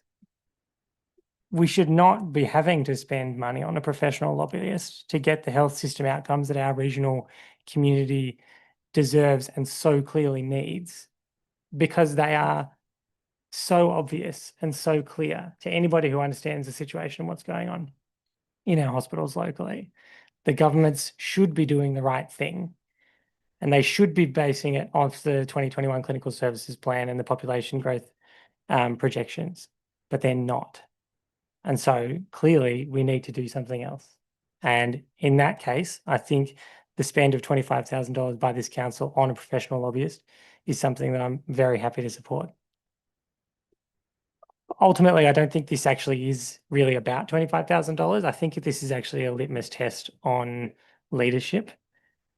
Councillor Bukowski said that she believes that if we went ahead with this without doing community consultation, that this could weaken trust from the community towards council. And that's a valid opinion to have. But I actually think doing the opposite would weaken the trust that the community has. We have positioned ourselves, Albury has positioned itself as a regional leader, not just on this issue, but on many issues. And as councillors, we are seen as leaders. And I believe that the community elected the majority of us to advocate on this issue for them because it is the most important issue facing them. Certainly a majority of us ran on greenfield advocacy as a key issue. And I think that if we were to knock this back now, we would be letting those people down. We would be letting down the patients in the hospital. We'd be letting down the people who wait hours and hours and hours for ambulances. We'd be letting down the carers of people who live with chronic illness. And we'd be letting down the clinicians and the healthcare workers who provide the care that the community relies upon. Said it many times, especially during the election campaign, but I'm a nurse, but unlike my colleagues, I'm also an elected councillor, which means that I have the privilege, but more importantly, the responsibility to advocate on this issue publicly. And so I'm going to use this platform to convey a message that was sent to me by one of my colleagues today. So this is what she said. She said, "Councillors, as a nurse who lives and works in Albury, I wanted to speak on behalf of my colleagues and thank the Albury Council for advocating for our community. As nurses, we want to help people. Most days, the bed deficit means that we feel the burden of decisions we never wanted to make. Who can we safely send home? Who will we need to call to say their surgery is delayed? Some people might say this burden is typical across this country in a resource-limited health system, but we know that our waiting lists are amongst the longest. We know that our region is not getting its fair share of funding to provide for our community, and we know that the current hospital renovation falls short. It doesn't meet our bed needs. It's not now proofed, let alone future proofed, and it doesn't manage the big risk of having staff split between two campuses. That's why we've taken the risk to attend or speak at rallies. We've written letters and emails to politicians. We speak up when it's safe to do so. But most of all, we advocate on a daily basis to keep our community safe at our local hospitals. Our local branch of the Albury Nurses Union, our members have repeatedly and unanimously voted to support a new single-site hospital because that's what's needed. That's over 500 nurses. I would like to acknowledge the amount being asked for is not an insignificant amount, but as nurses, we often use cheeky humour to cope, and as such, I'd like to suggest that it amounts to about $1 per nurse per week for a year. Our voices are faltering, and there's not much left in the tank, so please be our voice. It will make a difference. Thank you. Thank you, Councillor Hudson. Speaker against, Councillor Glatton. Thank you. Yes, I speak for the motion in all the other components because most of those components are things that we as councillors have asked for.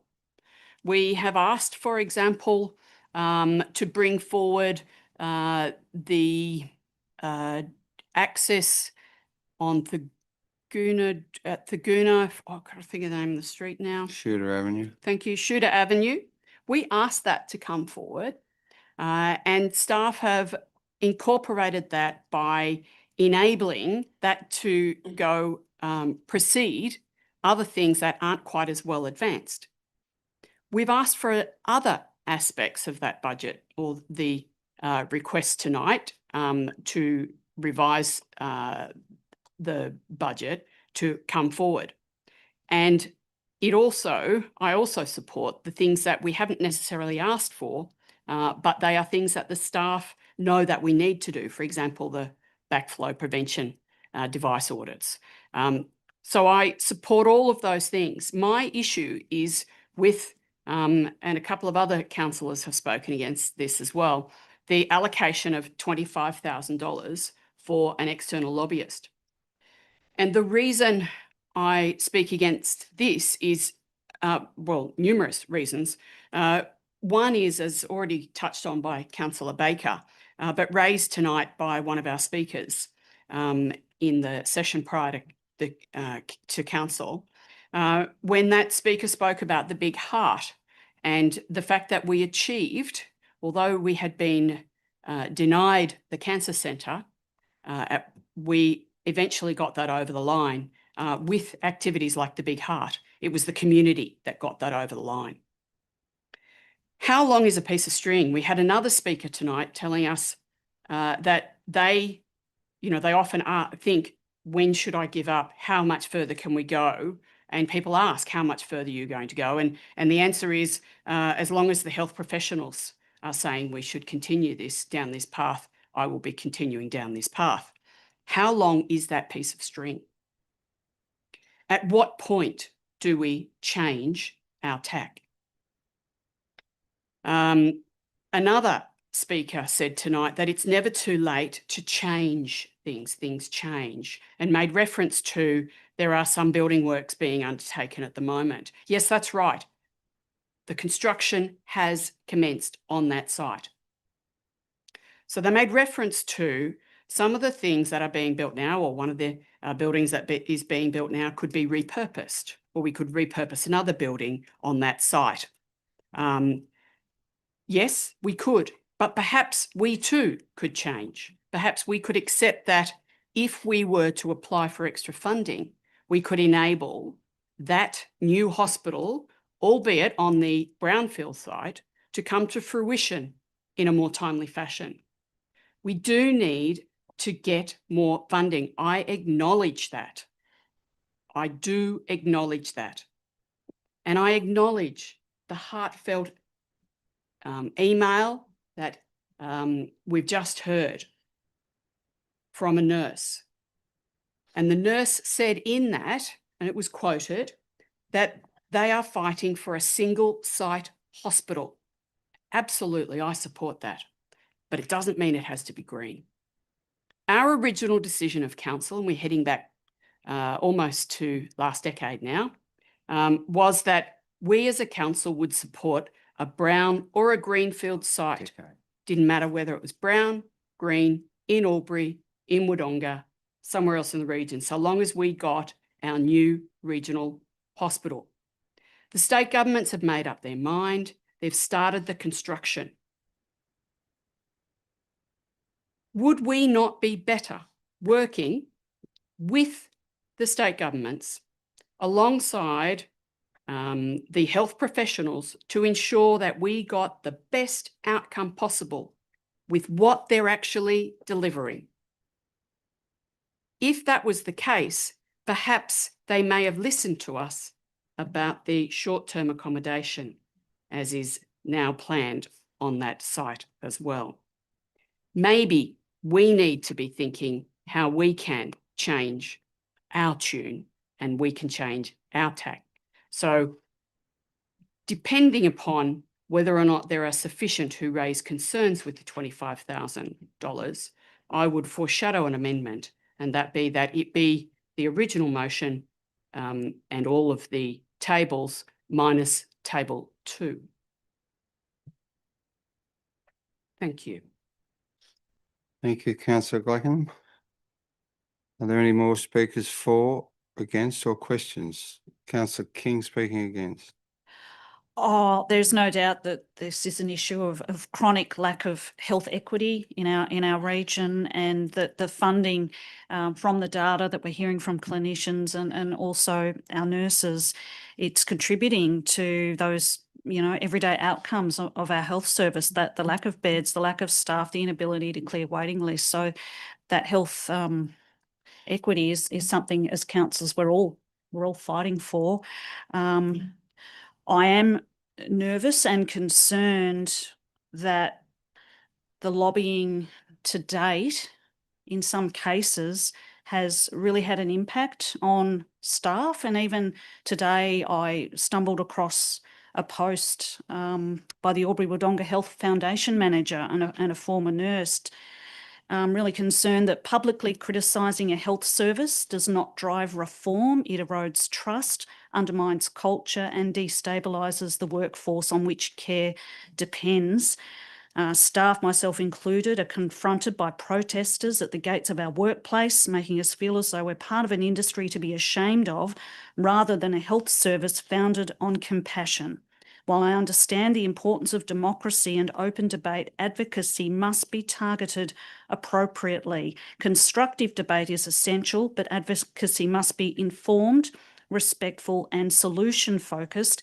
Otherwise, it risks doing far more harm than good to staff, to our culture, and ultimately to the community we serve. And I guess that's why I sought assurances. So I have no doubt that the motion will get up, and absolutely respect that, because, you know, as a council, we've, you know, said that we wouldn't that we would support the advocacy position. So I do appreciate the assurances from Mayor Mack that that the staff, the management, the board would not be a focus of advocacy or lobbying or tactics. So that certainly gives me some confidence there. But I do also, hearing Councillor Baker's comments, I know he works a lot in that mental ill health advocacy space, and I take on his perspectives in relation to lobbyists and their effectiveness. And I also see the power of mayors and councillors coming together for respectful debate with ministers, and I back our mayors in to represent us in lobbying and getting those meetings and those appointments, and I think we have seen that. Notwithstanding, not necessarily always getting the answers that we're after. I'm also taking on board Councillor Bukowski's comments. You know, we had reams of pages of projects that we couldn't accommodate in our 4-year delivery program. So I understand that going to our community, notwithstanding that it, you know, in the scheme of costs, it's not a significant amount. Again, it goes to that, I guess, that transparency piece of being open. So my preference would have been to have been able to have a little bit of time to just go out to our community for a bit more clarity in terms of their thoughts and their perspectives about this new approach.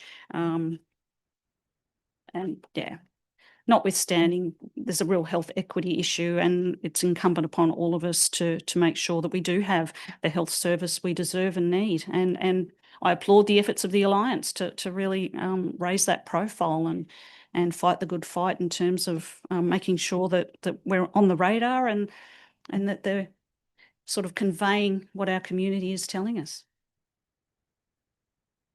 Thank you. Appears to be no further speakers for or against. Before we close debate, I'd like to lend my opinion to this particular debate. I speak for this particular motion at this point on the basis that, having been at the forefront from the point of being the mayor in 2014 to 2019, or 2016 to 19 and 21 and beyond, the position of council, the position of the chief executive and the board at Albury-Wodonga Health was to privately encourage us to advocate for a greenfield development. The CSP informed that. The master plan that disappeared informed that. I'm afraid this council in 2022 changed all of that. And essentially, at that point, I was aghast at what happened, and I still don't know what happened. And I believe the council were given or provided with information, whether accurate or not, was misleading. That's my belief.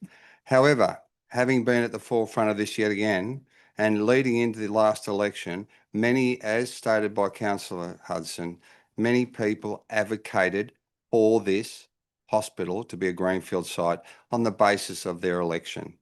It is one of the single biggest issues that this community, Albury-Wodonga and the regions, have experienced in over 2 or 3 decades. Now, to the point that's been made by speakers in the group right now, the Cancer Centre. I'd like to understand if a lobbyist was used for that, because that's not proven. I believe there was a lobbyist used for that particular project. There's many projects that this community have gone to bat for, and they have been successful in attaining. Having been at the forefront of this particular alliance for the last 12 months, I've seen equally a group of very passionate and very committed individuals in the alliance who go to bat every day for their community. We are talking about $25,000.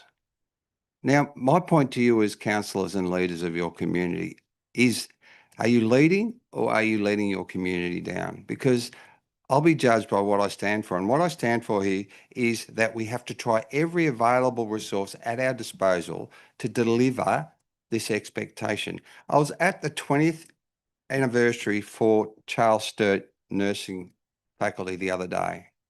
One of the questions asked of the panel who sat up the front, the trainers, was, you have a wonderful simulator which gives the nurses the experience of what it looks like in a real ward. Do you think maybe you should adapt that and have them with beds in the corridor, in the cupboards? And that was a serious question asked by that educator in the audience. And the response was, perhaps you're right. Because when they get out to the real place, which is Albury-Wodonga Health and other places, they experience that, and they're gobsmacked and just can't believe their eyes. As many people in this community have experienced already, and if they did, they would say, that is not good enough. We're not in a third world country. We're in one of the best countries in Australia. And the fact that we give up on our community by not wanting to spend 50 cents per head to give it our best effort to try and secure a lobbyist who will give us that special advice and that subject matter expertise is just beguiling, I believe. Look, we've tried everything and we'll continue to try, but what cost or price do you put on hope? Because the community have hope, and their expectation of us is to deliver on hope. Now, I'll continue to deliver based on what the physicians say, based on what the community want, and certainly only this week, and it's public, another surgeon, who is a very valued surgeon of Albury-Wodonga Health, has been giving his marching orders because he questioned the efficacy of the decision-making of the executive. Now, let's focus on the People Matters survey that was recently committed to by Albury-Wodonga Health. 38% of the staff, and the median across the state was 73%. 38%, they didn't trust the decision-making of their executive. I hope that they don't turn that around to us if we don't support this motion tonight.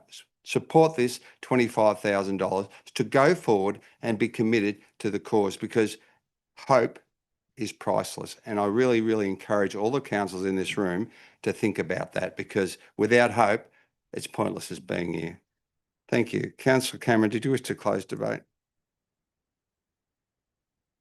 Councillor Cameron, open debate. I think I did. Councillor Callahan, sorry. That's okay. I was I'm just getting waiting for you to confused. share. That's okay. It's all right. No. Yeah, it looks similar. Look, I believe what you're referring to, Councillor King, was the People Matter survey from the staff at Albury-Wodonga Health, which you've just alluded to, some of those statistics, which really did highlight how dissatisfied staff are in the current climate, and the statistics continue to decline year upon year. My understanding is that the frontline staff welcome this advocacy to achieve the best healthcare outcomes possible for our community. And yes, many of us here tonight were voted in by our community on the platform of a greenfield hospital. There were many other things that were swirling around, but that was absolutely at the forefront of voters' mind, and it's at the absolute forefront of the voters' mind in Wodonga when they'll be voting for their next councillor. I believe that was community consultation. It was our community strongly telling us that they want us to advocate, to support, to rally, and to fight for their needs. I'm not a cynic, and I believe in trying and never giving up. I'm committed to following through with what I say I'm going to do, and I know many of you here tonight are exactly the same. You're committed to this. Let's do what we said we were going to do as a councillor group. Our community want leadership. And I'll repeat it again. We need our local leaders to step up to advocate for a solution that will actually serve the health needs of our regional catchment, both now and into the future. How long is the piece of string? I don't know. The string may be very long, and I'll walk holding that string until we truly get to the end.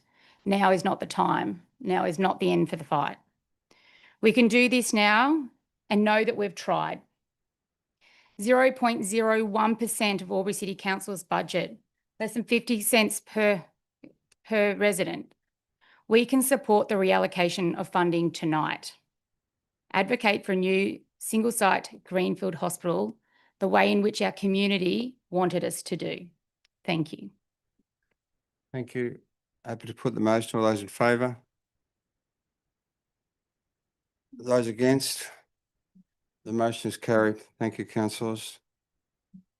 14.1, the disclosure of interest, councillors and designated persons, 1 July 2024 to 30th of June 2025. Thank you, councillors. Councillor Gladkin. Thank you.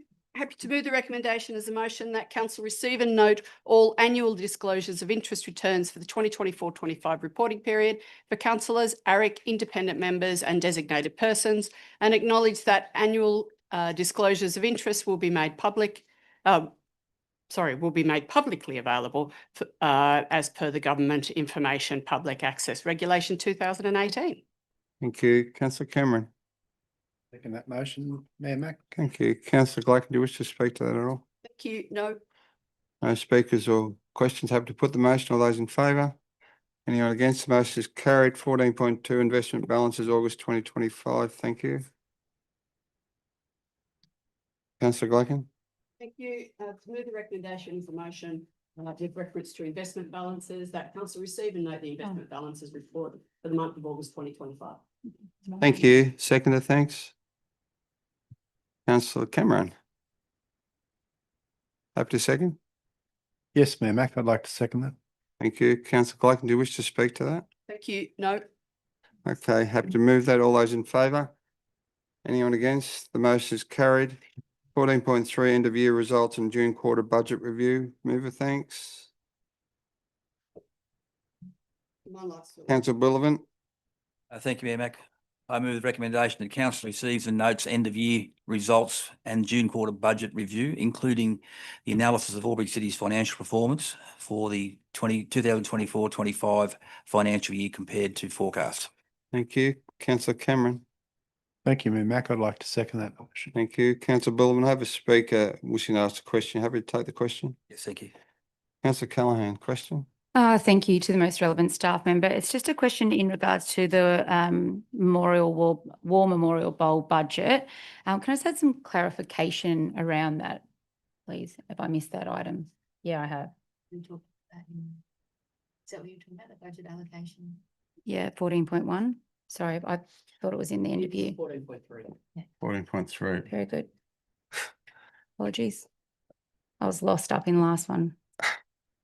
Did you still want to ask the question? Or? Can I? Like, I just received an email from a community member this afternoon in regards to the War Memorial Bowl budget, and I think it just needs a little bit of clarification. It's a really simple one. It's not difficult. Mr. Costello, I'll take it as urgent business just for now. Mr. Costello. Apologies. Thanks very much for the question, Councillor Gladkin, and through you, Mayor Mack. Councillor Callaghan. We're getting problems, all right? It is 9:45 to 10. Quarter to 10 past my bedtime. Apologies. I suspect the question is in relation in the budget variance report, which indicated that there was a slight overspend in the 23-24 financial year in relation to that. And I think basically the budget for that project has been split over 2 years. In short, the project is running ahead of schedule and under budget. And so it's a budget phasing issue. And so we certainly expect the project to be completed in the very near future. And as I said, on ahead of schedule and under budget. Excellent. Thank you for the clarification, and thank you for being flexible. Appreciate it. Nothing like being on the ball. Councillor Bullivant, just to open debate on that item. No, thank you, Mayor Mack. No question or debate. Happy to put the motion. All those in favour? Anyone against? That motion is carried.